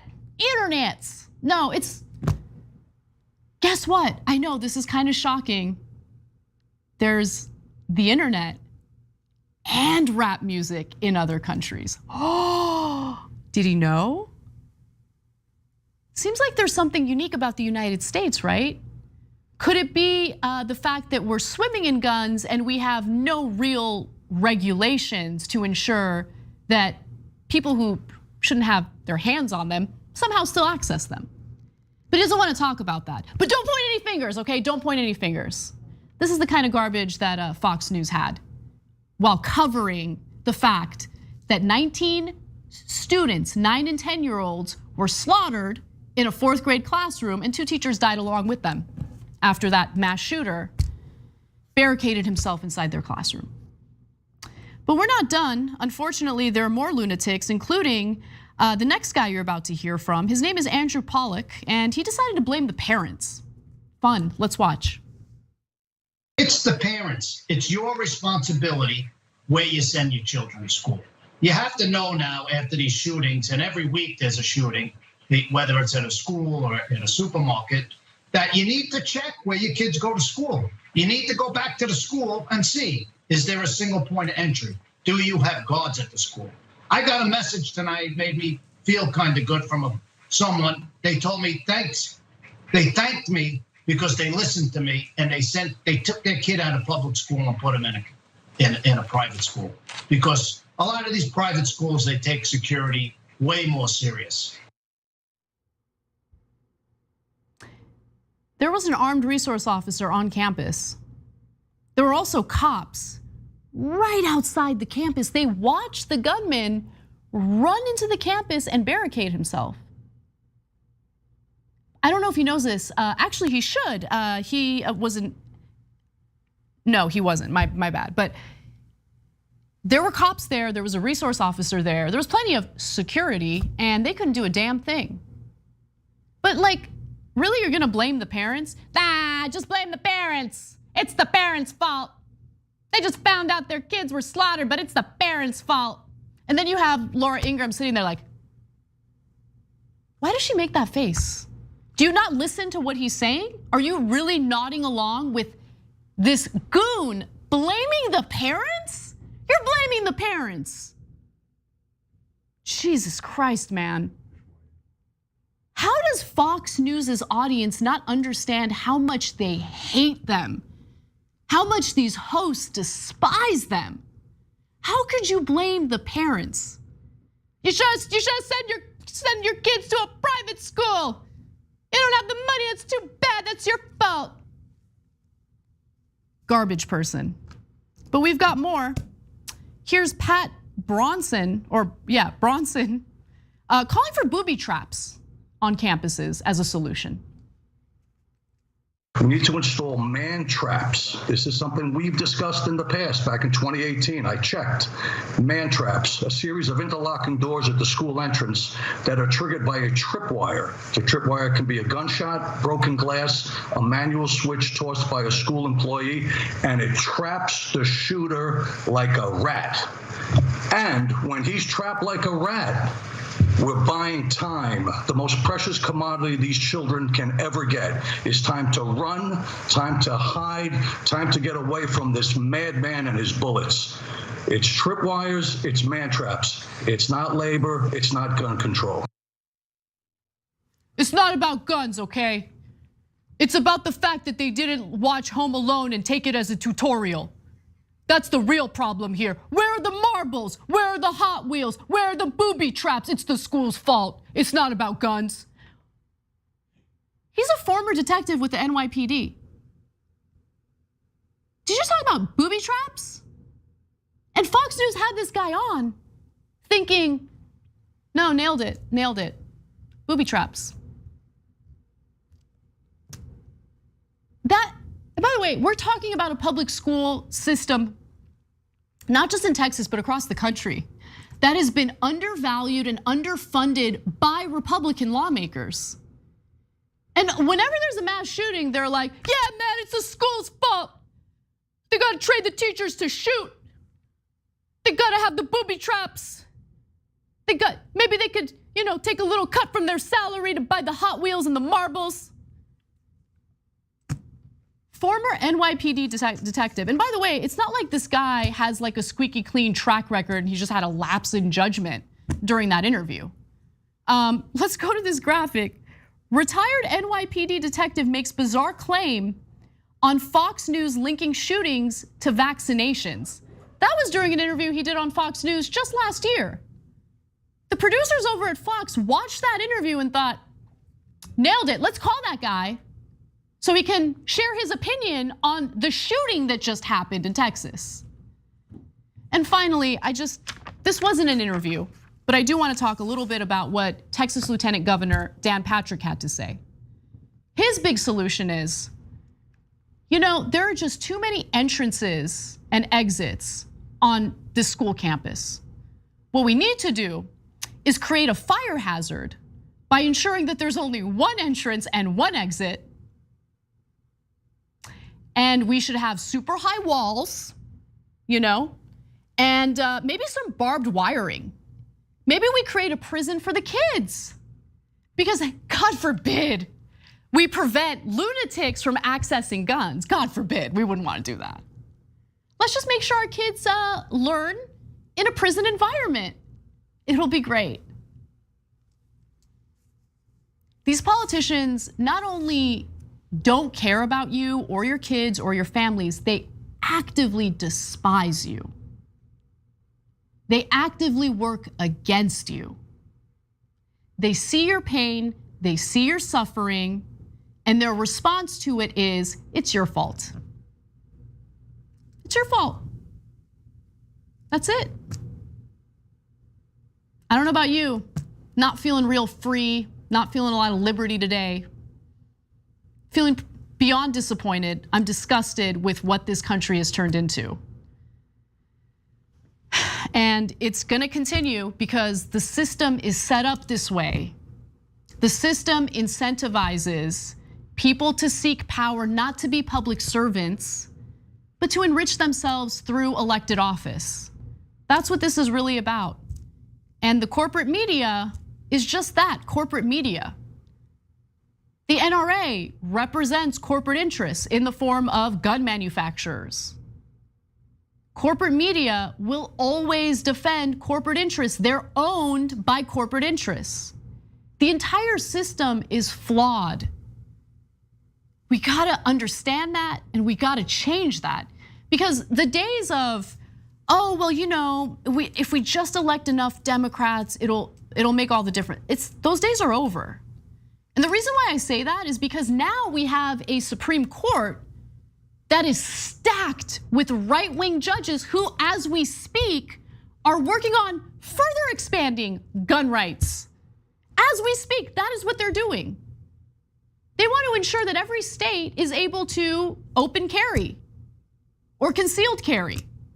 Basically, any state that wants to curb gun ownership or have some regulations in place, those regulations are about to get struck down by our right-wing ideological Supreme Court.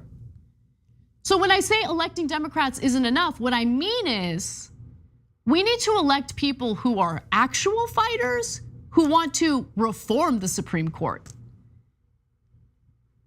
And honestly, I don't see a damn person in office right now, not one, who's even willing to do that or fight for that. That's super depressing. All right, we got to take a break. When we come back, John Iadarola will join me for other news. Okay, so that wraps up our coverage of the mass shooting. There's a lot of other news to get to, so come right back. We'll share those stories and more when we return.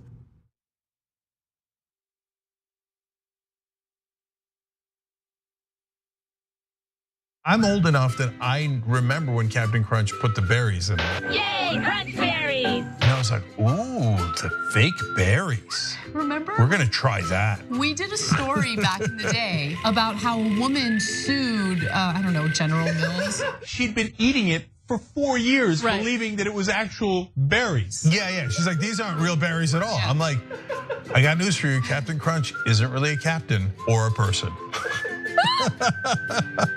Joining me now, legendary whistleblower and American hero, Edward Snowden. First question is, hey, where are you? I'm in my apartment in Moscow. All of a sudden, in the studio, Jim Gaffigan, everybody. Mental illness is, completely undiagnosed in our society. It's not about a particular administration. It's about a broken system of power, and through that, really, the instrumentalization of a system of not justice, but injustice. People understand whether they claim to deny climate change or not. Our collective house is in crisis. We're also dealing with the legacy of 40 years of economic policies that have made people's lives more precarious. Sometimes you got to force people into their humanity. Sometimes you have to shake people into empathy. Senator Elizabeth Warren joins us in the studio. Healthcare is a basic human right, and we are fighting for basic human rights. In order to actually achieve that vision of everyone having access to the same resources and getting to determine the outcome of their life, we have a lot of work to do, and it needs to start right now. Here's something you may not know. When you deposit your money in a big bank, it doesn't just sit, safe and secure, in a vault. Instead, your money could end up building oil pipelines, mining for coal, or drilling in the Arctic. So if you're concerned about the planet, give your money something good to do. Make the move to green with Aspiration's fossil fuel-free account and join the thousands each week who are switching to save their dollars and save the planet at the same time. Welcome to the Damage Report. I'm John Iadarola. This is gonna be a big one. What Donald Trump has done as president has cut taxes for the wealthy and made life better for rich people. But he's made life worse for poor people. We're making America great again by throwing more money at the military to destroy other countries because that makes us great instead of investing it in ourselves. That it's Donald Trump and it's Stephen Miller. The choosing is based on wanting to create cruel and inhumane conditions to scare other people away from ever coming to the United States. The opportunity to make money off of tragedy is the American way. There's only one place to put garbage people: in the trash. We've never had so much access to so much information with so little idea of what the hell is going on. What does enforcing our borders have to do with traumatizing children? Absolutely nothing. I think a sane person could say the current situation we have right now is radical. But what we're doing is literally making the world more like hell. That's a warning sign.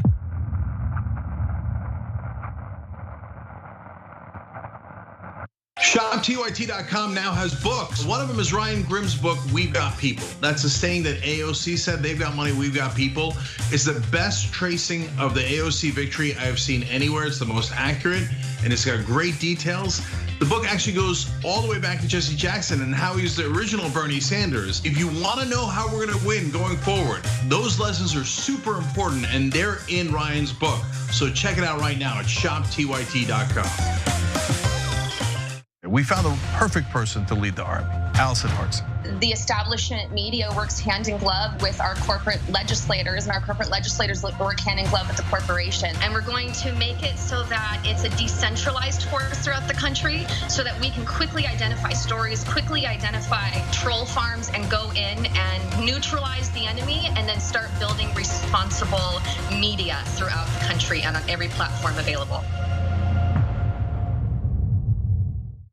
America!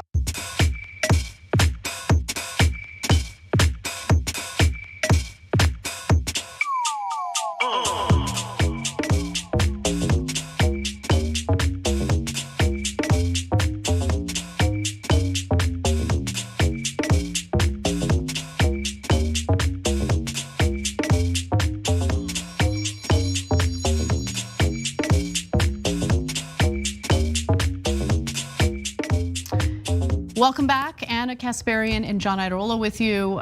John, there is another potential school shooter story in Texas that's developing as we speak. We're gonna cover that story and what we know about it in the next segment. So for now, we're gonna focus on other stories, but literally a day later, there's another person who got caught with weapons, including an AK-47 replica and an AR-15 rifle inside his vehicle. So Great. All right, well, let's get to some other news, including some new details about Trump literally wanting to hang Mike Pence.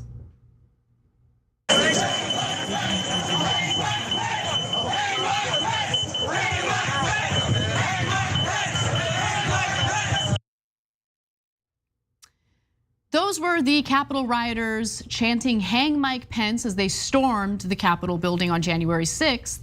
And a new report from the New York Times has revealed how Donald Trump reacted to his rabid supporters chanting "Hang Mike Pence." In fact, it turns out that he wanted them to hang Mike Pence, something that we already kind of suspected, but now it's been confirmed. So shortly after hundreds of rioters at the Capitol started chanting "Hang Mike Pence" on January 6th, 2021, the White House Chief of Staff, Mark Meadows, told colleagues that President Trump was complaining that the vice president was being whisked to safety. Meadows, according to an account provided to the House committee investigating January 6th, then told the colleagues that Trump had said something to the effect of, maybe Pence should be hanged. Before I go further, I mean, John, are you at all surprised about this? I don't know. I don't know. I don't know. Like, it's the sort of thing that obviously should matter. It won't. Like, if it was on tape, it wouldn't matter. If he said it now, it wouldn't matter. I mean, I don't put it past him to say it at some point. Yeah, maybe they should have hung him. It's the party's a death cult. Like, they would like him more. Like, it's like Duterte was, just speaking a couple days ago, someone had compared him to Vladimir Putin, and he said, no, we're not the same. That's the president of the Philippines. Exactly, yes. No, I'm a killer, but I kill criminals. He kills kids and the elderly. I kill criminals. And honestly, I don't know why the Republicans don't do stuff like that. Like, why don't they talk about how much they want to kill someone with their bare hands? Their base would absolutely love it. Hold. They're gonna like this. Yeah, I mean, this is gonna be the dark MAGA thing. They're gonna do laser eyes or something. It's gonna be very cool and like hip that Trump, supports his followers murdering his second in command. And we're lame, honestly, that we don't get how cool that is. We're out of touch and lame that we think in our government we shouldn't have politicians calling for members of their own party to be murdered. The right wing calls for violence incessantly in their own way, right? They won't specifically say, I want you guys to go shoot this person or that person, but they call for civil war.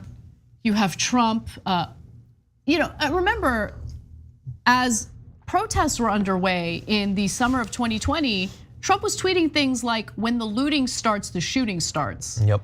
He told extreme right-wing gang members to stand back and stand by. Like and then they did. They did. Yeah. There was a young woman who was run over by a freaking neo-Nazi in Charleston early on in his presidency, and he refused to condemn them. Yeah. Well, to be fair, at least in that case, the right wing did. They changed as a result of it. They passed, multiple state laws to allow you to run over protesters. That's right. That is what they did. They did do that. So that was the case where it mattered. They love violence. They love death. Yeah, no, they call for vigilante justice. Kyle Rittenhouse kills people. They double down on it. They talk about replacement theory. You get the Tree of Life shooting. You get the Buffalo shooting. They double down even more.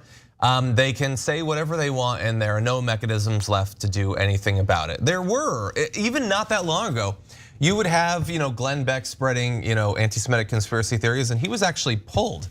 Bill O'Reilly with the sexual harassment stuff, they actually fired him. We're way past all of that. After there was enough pressure, by the way. It took a while. Yeah, but I don't think what would Tucker Carlson stuff earlier and what would Tucker Carlson have to do to get fired nothing. right now? That's my point. No, he's untouchable. They love it. We have moved so far beyond any of that. Yeah, there are no bounds. The country has. I didn't think, I was so naive. I didn't think it could get worse than what the country was like under George W. Bush. I was like, man, this president's really bad. It can't get worse than this. And look, in some ways, certainly with foreign policy and stuff like that, Bush was worse. But I mean, that's damning with faint praise. I mean, look at Trump in every other regard. I mean, he loves the division. He instigates the division. He calls for violence. In fact, let me give you more from the story. Trump, watching television throughout the riot, spoke approvingly of those chants as he discussed them with Meadows and possibly other aides, according to the testimony that the committee has heard. So another witness, Cassidy Hutchinson, a former aide to Meadows, who was present in the office when he recounted Trump's remarks, was asked by the committee about the account and confirmed it, according to people familiar with the panel's work. But a lawyer for Meadows says he has every reason to believe that the account of what Meadows said is untrue.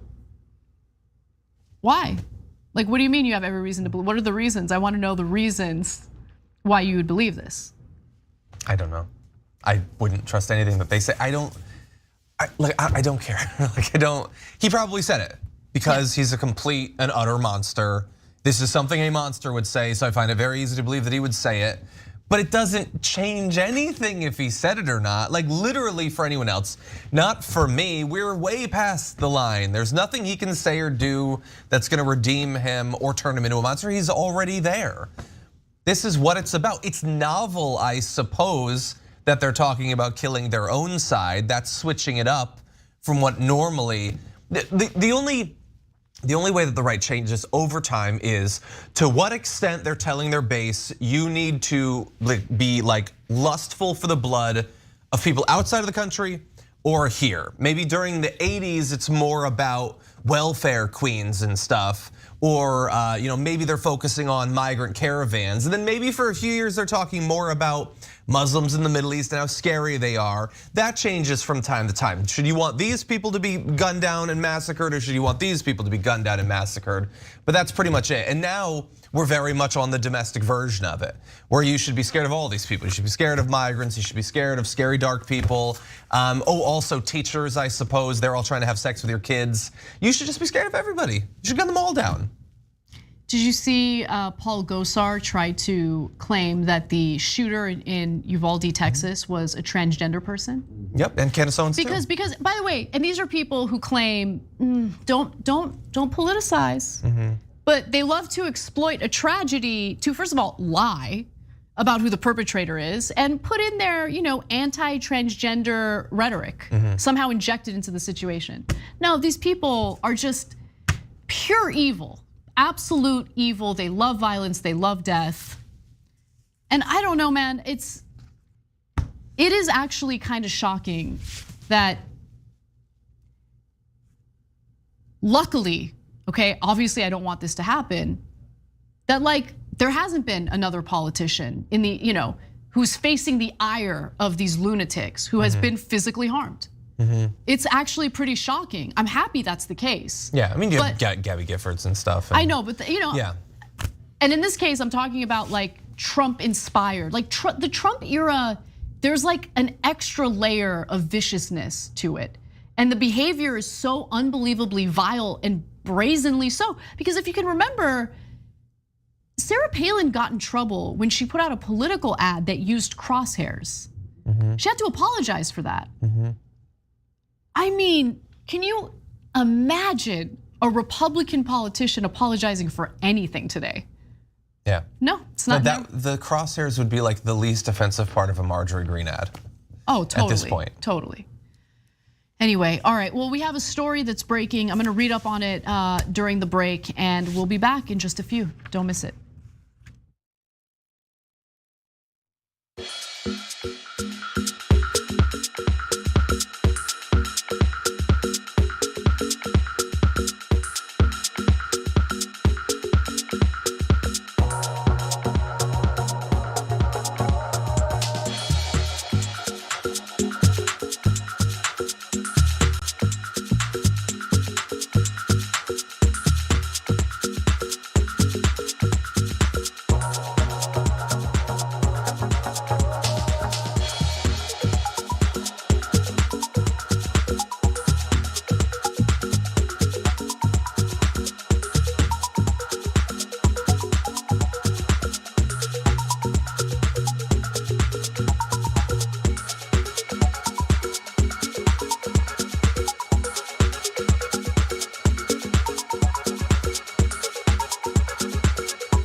everyone, welcome to our social break. All right, how amazing am I that I can read the details of this breaking story that I'm gonna share with you, and I have time for some super chats. I am wowed, just wowed over here. Also, Bailey Rain, thank you for this comment. Not gonna lie, the Home Alone reference was fantastic. Chef's kiss, thank you. I missed that. Yeah, the insane person, former NYPD detective, was like, we need booby traps. Yeah, insane. Yeah, just a couple paint cans on rope. Take him out easy. How Blair you says, and I love the ending of this comment. Thank you, Anna, for always telling it like it is. I'm a progressive in Houston, and hearing TYT talk about the situation is so refreshing. Also, your hair looks fantabulous. Ooh. Nice curls. Thank you. Thank you. John noticed too. Made me very happy. She prepped for the story. She's doing super chats, and she has fabulous curls. What can I say? Sorry, fantabulous. Fantabulous. Imitation Asian says, in middle school after Columbine happened, we had multiple bomb threats made weekly. One way in, one way out. Only be easier planning for someone who wants to do harm, and potentially even worse. You're absolutely right about it's a freaking fire hazard. Even if it's not exploited by another mass shooter, it's a fire hazard. You're talking about an entire school having one entry point and one exit. That is a disaster waiting to happen. They don't care. They're not really offering solutions. We all know that. All right, a few more comments. Pitchforks Dragon says, will someone please think about the gun lobby's profits, the GOP? We need a TYT prime time show. What's up, replay squad in chat? Oh, what up, replay squad in chat? Yeah, I feel like this is the primetime show, isn't it? Close. Let's get back to the show.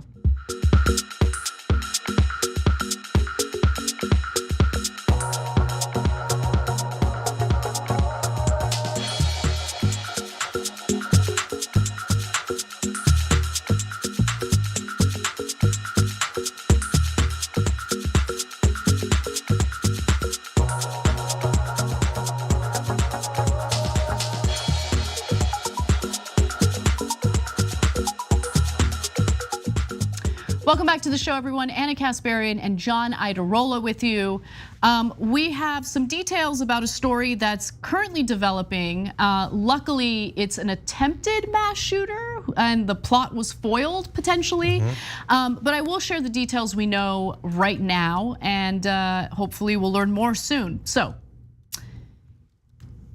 authorities in Texas responded to a call about a suspicious student on a high school campus. They responded to that call, searched the student's vehicle, and found that he did in fact have weapons. And they potentially foiled another mass shooting in the state of Texas just a day after a school was terrorized essentially by a gunman who went into a 4th grade classroom, shot and killed 19 students and 2 teachers. So here are the details. Here's what we know so far about this potentially foiled plot. Brian Tyler Cohen writes on Twitter that a student has been arrested at Berkner High School in Richardson, Texas. There was an AK-47 and replica AR-15 rifle inside his vehicle. And so the police department released a statement on social media, I believe on Facebook, and they explain that someone had called them to report a suspicious person. Let me go ahead and read this for our podcast audience in case they're unable to read this. So on May 25th, 2022, the Richardson Police Department received a phone call from a business. And that business reported that a male was holding what appeared to be a rifle. The male was seen walking towards Berkner High School, and it turns out he is in fact a student. So the authorities responded to that call, and they went and found the student. He did not have any weaponry on him. However, they proceeded to search his vehicle. And when they did search his vehicle, inside that vehicle, officers observed what appeared to be an AK-47 style pistol and a replica AR-15 style Orbeez rifle. That's the gel thing we were talking about. Yes, okay, so, all right, so an AK-47 style pistol and that replica Orbeez rifle. So right now it appears that that AK-47 was a real weapon and the other was not a lethal weapon. The juvenile suspect was arrested and charged with unlawful carrying weapons in a weapon-free school zone. a state jail felony. No further information is being released due to the suspect's age. So it's really unclear if he was intending to shoot up the school. I'm happy that the business reported him. I'd like to learn more about, what the business saw. They say that they saw him carrying a rifle, so I'm sure that that was enough reason for them to call the authorities. But yeah, I mean, we don't even know how old that student is, and he's got an AK-47. Yeah, that in his car. Maybe he got, or maybe he got it from a family member. Maybe in America, any random house is a pretty good chance of just having an arsenal of military-grade weaponry. He could have just picked it up.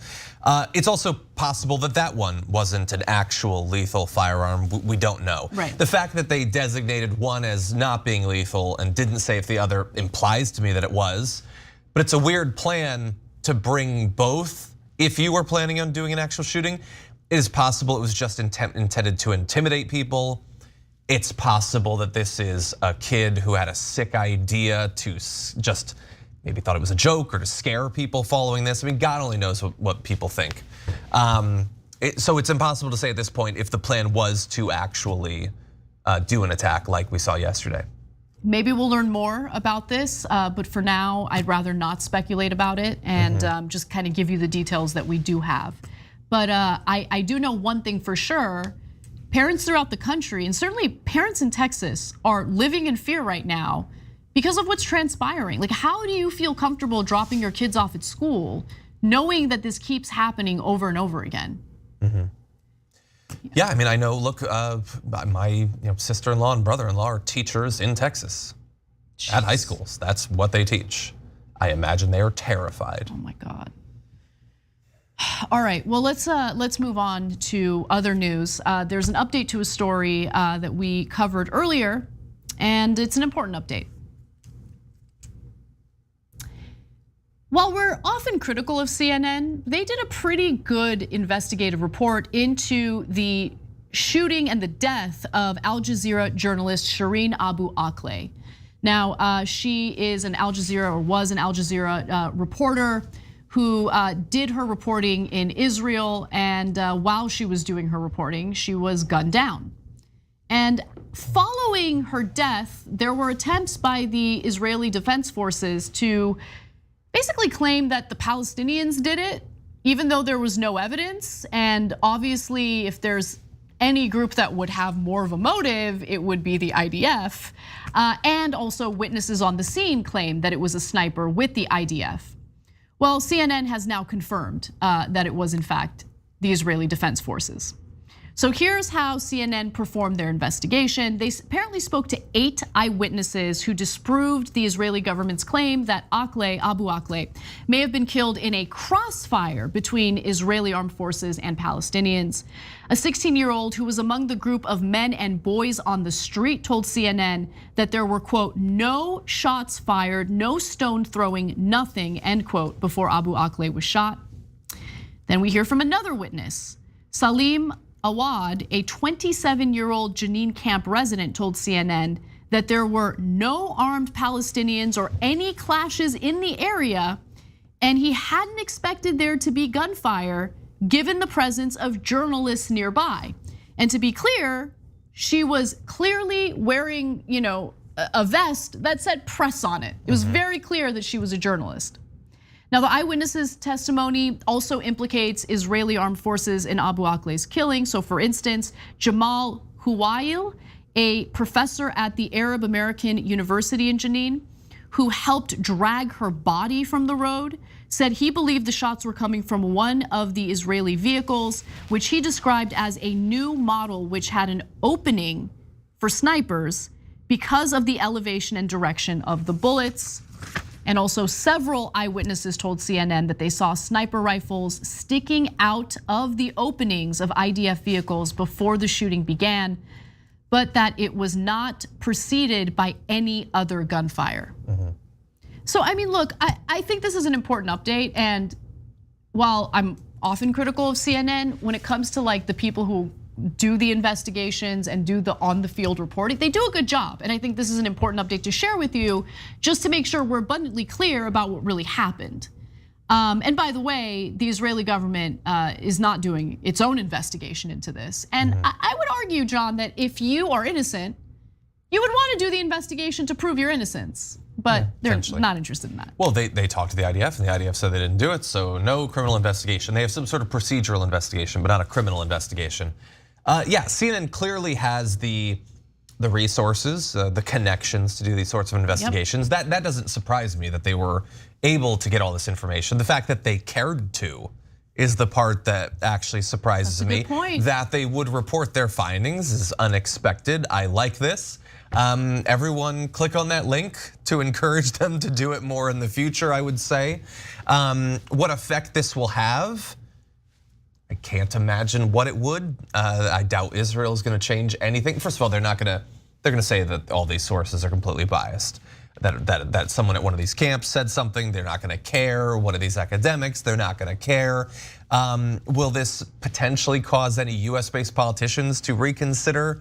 No, probably not. It's nice to know the truth. I believe the truth has its own value, but I don't know what I would expect to come from this, except that it is good that CNN was willing to do it in the first place. Well, okay, so here I come with a little bit of optimism, which is really uncalled for and not characteristic of who I am. Yeah, it's a bit offensive, honestly. Yeah, you should be, But the reason why I'm a little optimistic, and let me just reiterate, a little optimistic, is because the point you made about CNN covering this or investigating this in the first place is an important point, and it's true. Like, it stands out because I don't know if they would do this investigation like, I don't know, 5 years ago, 10 years ago. I just feel like there has been a shift, and it's incremental. But every time war breaks out, every time there's another egregious case of violence toward Palestinians or whatever it is, I feel like the media does a better and better job at covering it. Whereas before, there was either no coverage at all or just refusal to admit to the fact that Israel has now carried out an apartheid state.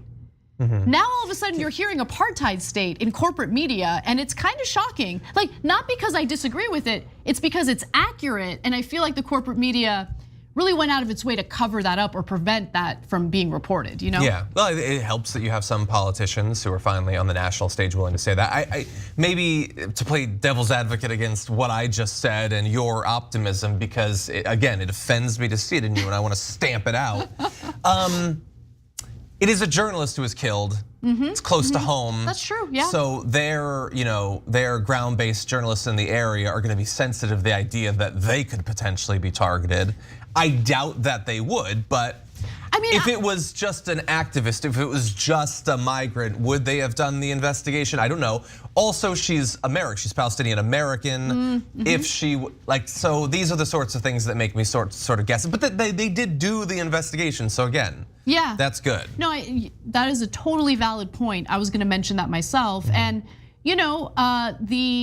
I think it was last year, everything is kind of a blur, so I apologize. But when the Israeli Defense Forces decided to basically target that tower, the media building. I think it was last year. It was last year, Everything's a blur, I don't know. Everything is a blur, but I mentioned that because Al Jazeera operated out of that building, but so did the Associated Press. And so I think that your point is an incredibly valid one, but if that's what it takes for these reporters to do their jobs, fine, I'll take it. Yeah, they did it. They did it. They did it, that's good. According to the Israeli army's initial inquiry, at the time of Abu Akleh's death, an Israeli sniper was 200 meters away from her. So there's more evidence than eyewitness testimony here. CNN asked Robert Meyer, a professor of electrical and computer engineering at Montana State University, to analyze footage. He concludes that based on the footage, the sound of the gunshots indicate that whoever shot Abu Akleh was between 177 and 197 meters away from her. How is that possible? I don't know, he's kind of, he's either amazing. Full of it or he's amazing. Yeah, that's impressive. Yeah, I mean, he sounds smart. Like, he's a professor of electrical and computer engineering. Yeah. I couldn't do that.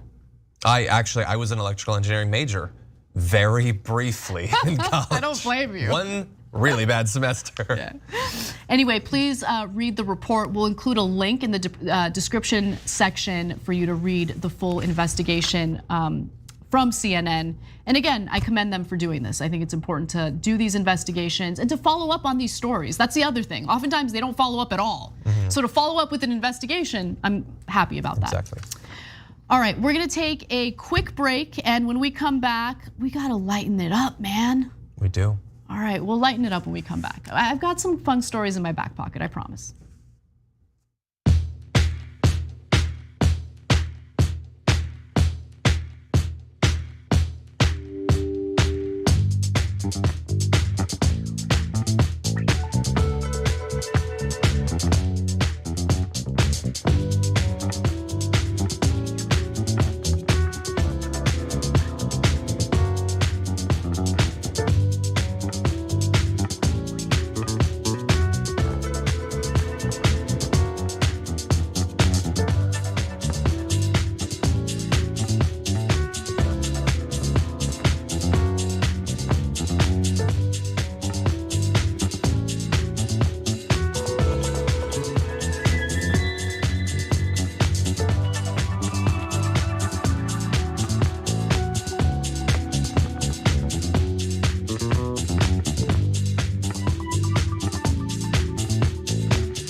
God, we have a Ted Cruz story coming up.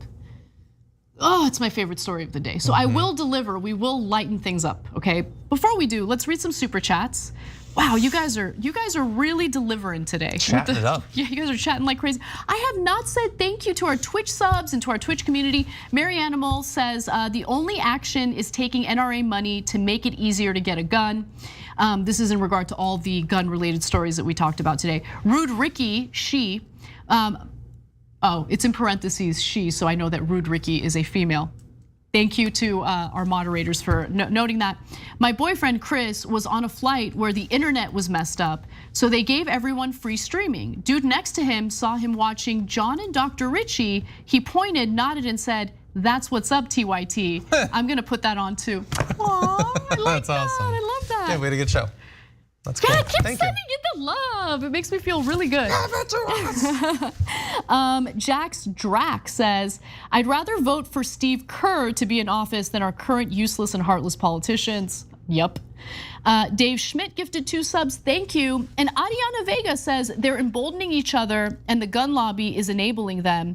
And she also gave us 1,000 bits. So thank you so much for that. All right, we've got a ton of YouTube members. Mark Desaad, thank you for supporting us by becoming a YouTube member. We also have Jovian Radheshwar. Hopefully I didn't butcher your name. Thank you for also being a member. Guessing you did. I definitely did. Andrew Rowland and Deuce J Show. Thank you so much, you guys. I love that we're supported by our members and our viewers. It keeps us honest, keeps us independent.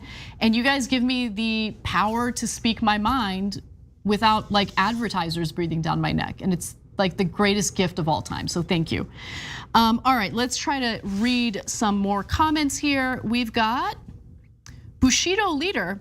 I bet that if just one woman who is 6 weeks pregnant was killed in a shooting, Republicans would catch feelings and put an end to mass shootings with gun reform. No. Bushido. Bushido. Dare to dream, but no. You must be new to the show. Welcome. That would never happen. Our sweet summer child out there. You can, very sweet. No, I mean, a shooter can go into a maternity ward and literally murder every single pregnant woman in the maternity ward, and they would do nothing about gun control, Republicans specifically. Omega Shenron Dragon says, the ability in which those in power have to protect the Supreme Court because anyone slightly left is apparently violent, but so much stopgaps for our safety. We don't matter to them. God bless you. Ice cream.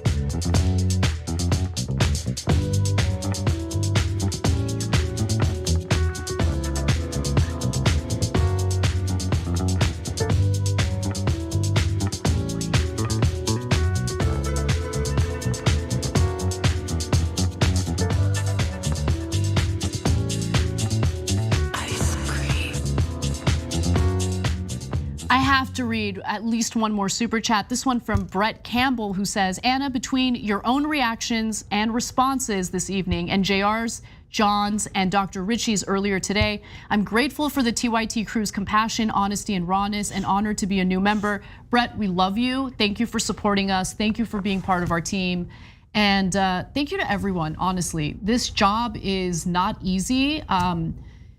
It's hard to process this kind of stuff every day, but what keeps me going, and I'm sure you feel the same way, John, is our audience. Like, we're a family. Hearing from you guys, reading your comments, it means the world to me. So thank you for your support. Yeah. The audience gets me through every day, and alcohol gets me through every night. For me, it's pot, but yes, I hear you. Let your powers combine.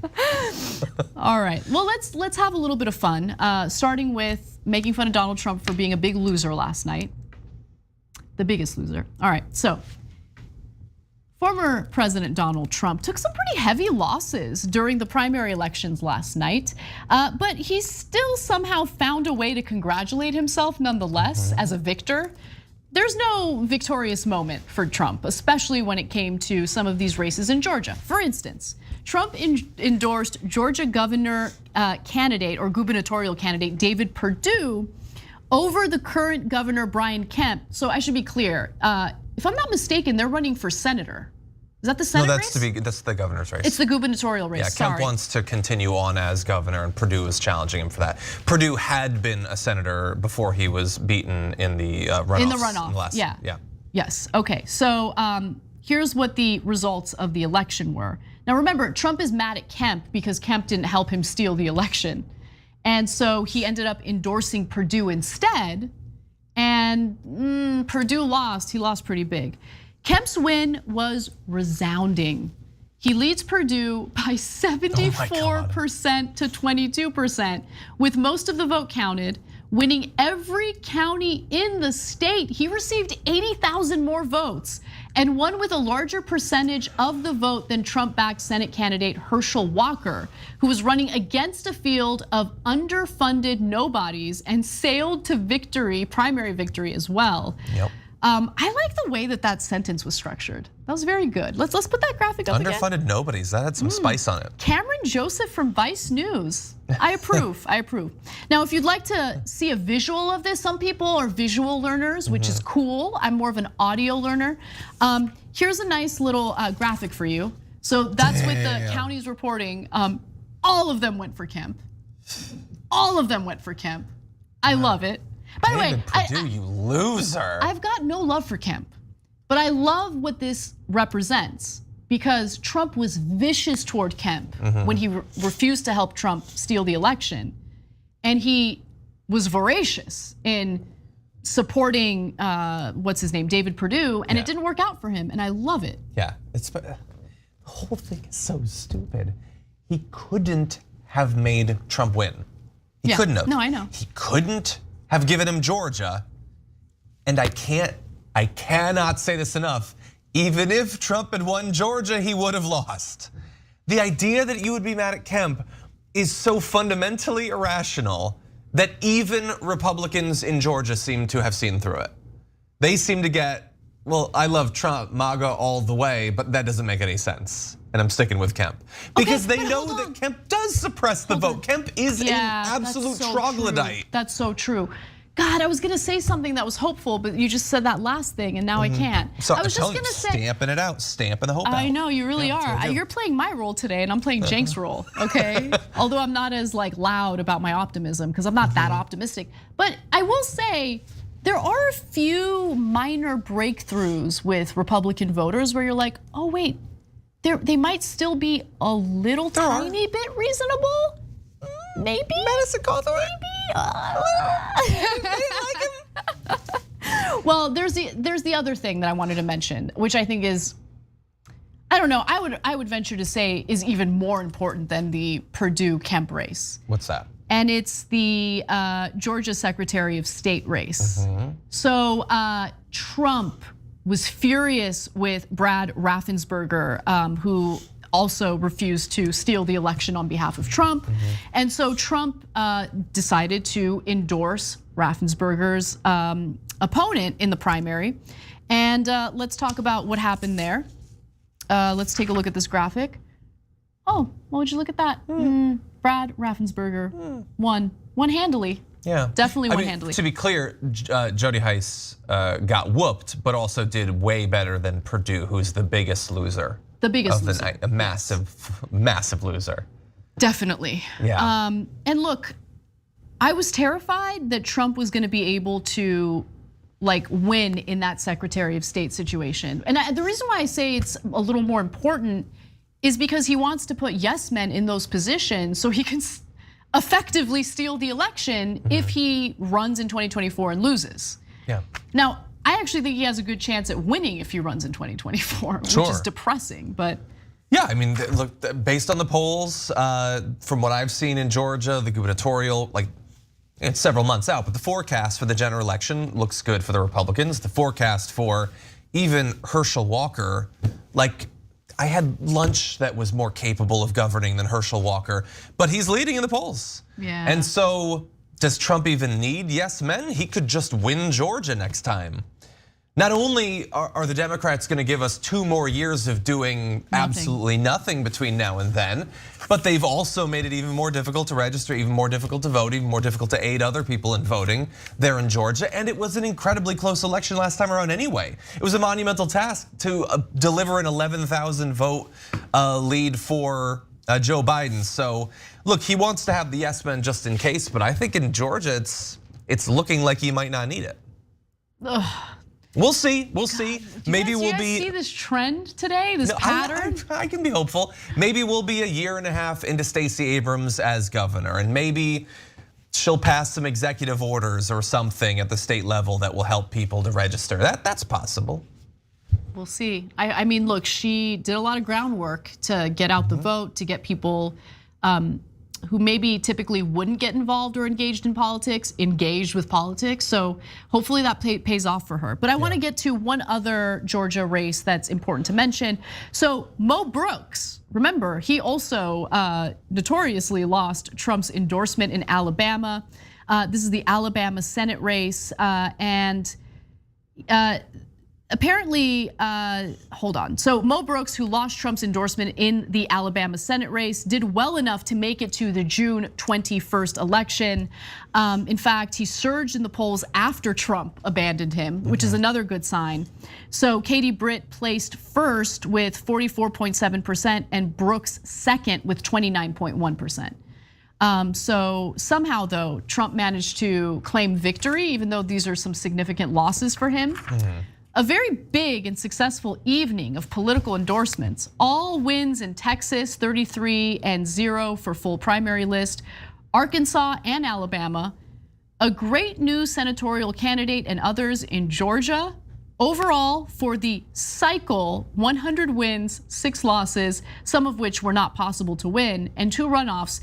Thank you and congratulations to all. Yeah, first of all, why is he doing air quotes and why is it capitalized? It's just the cycle. It's a word, you can use it. And in Georgia, other wins. I mean, let's not go into it.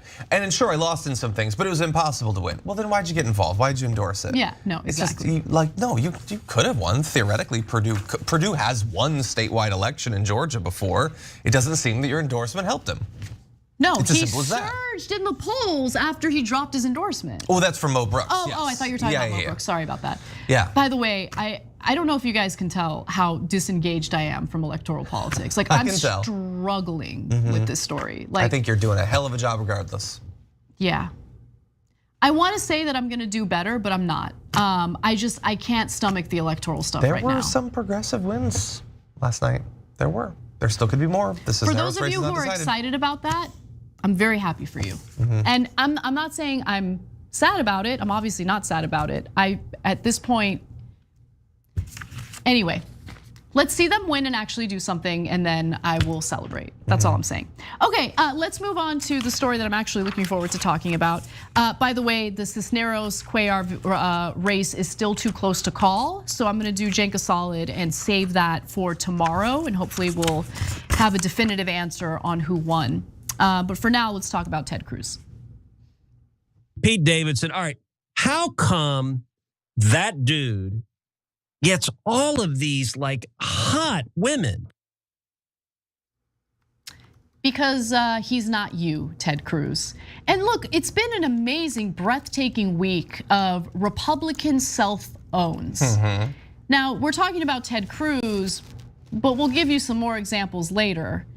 Now, he was specifically on this recent podcast episode, Verdict with Ted Cruz, with his co-host Michael Knowles, and he asked a viewer-submitted question that read this, okay? This is Michael Knowles reading it. He says, the Women's March was this weekend.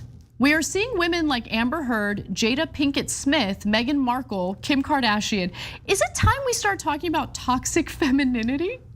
But that doesn't even make the case. What about it is toxic femininity? That they exist? That they're marching? Hold on. What did Jada Pinkett Smith do?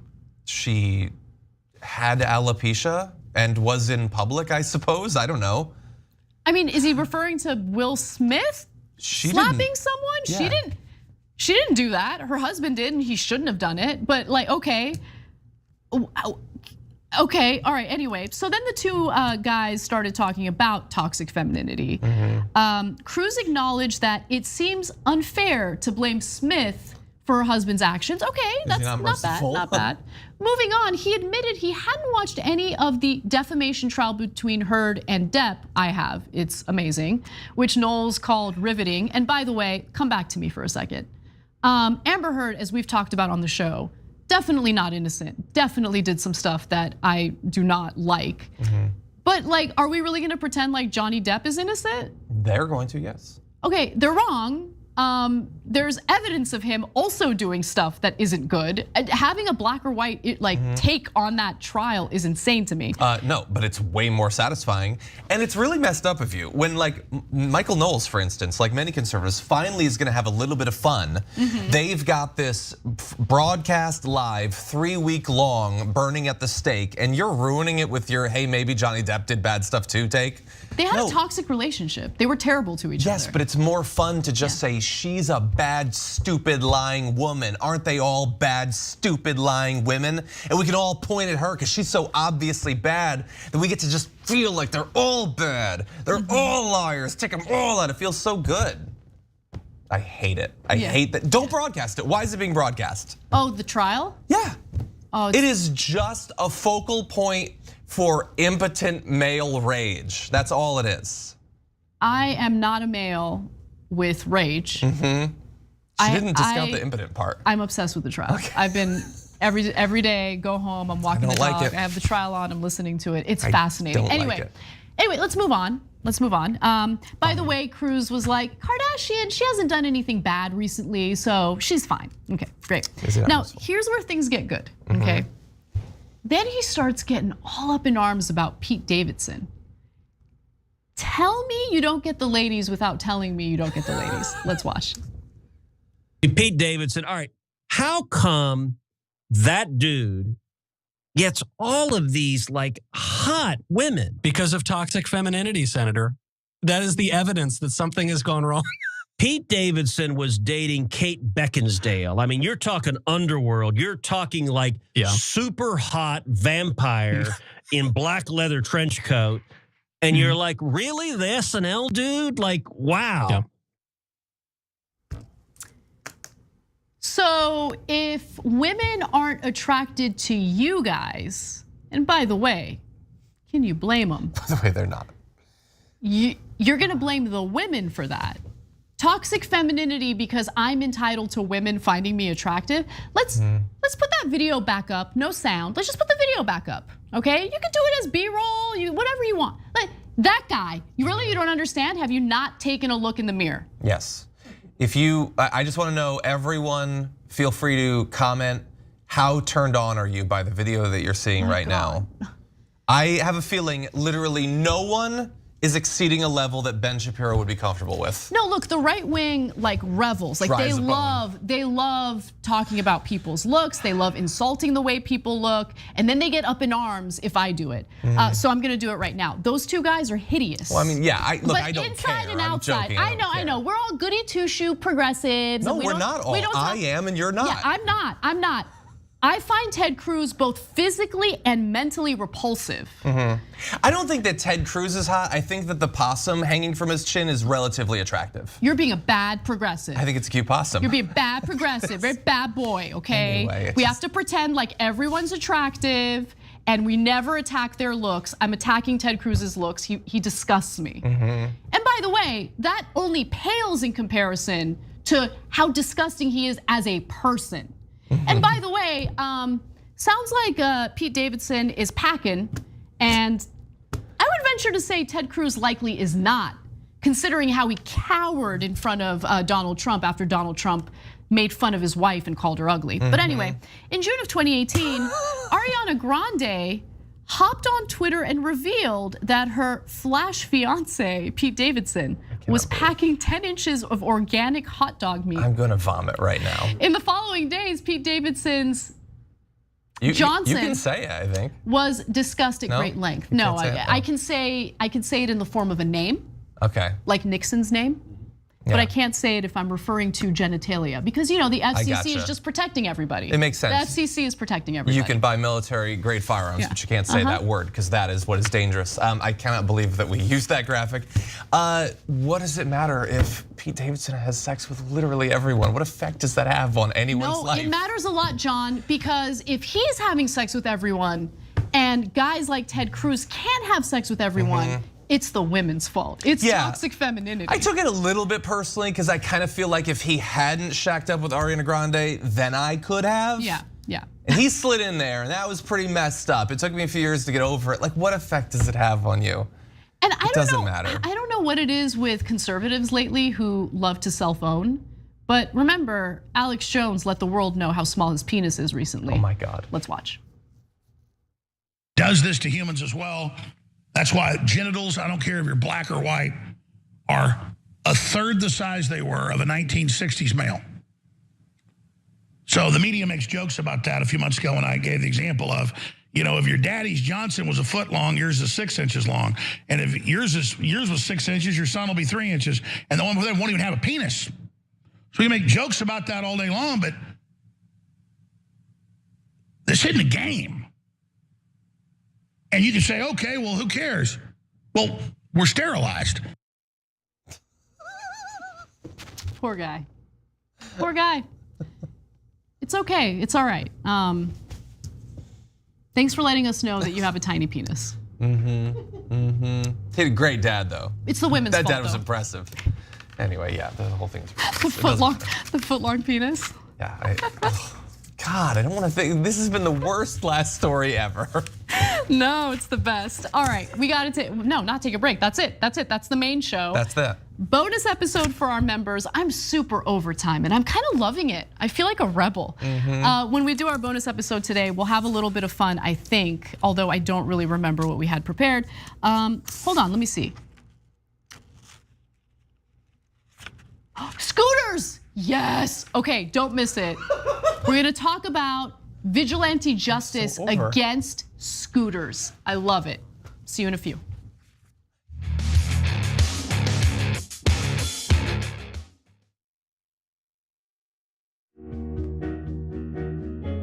Our audience has given us everything, so we couldn't be more connected. When we first started, people would start giving us directions and say, okay, the mics are too large, move them. Turn them into lav mics. I mean, they were incredible. And then one guy walked in and gave us a really expensive switcher and said, you guys need this, and walked out. Okay, it's amazing.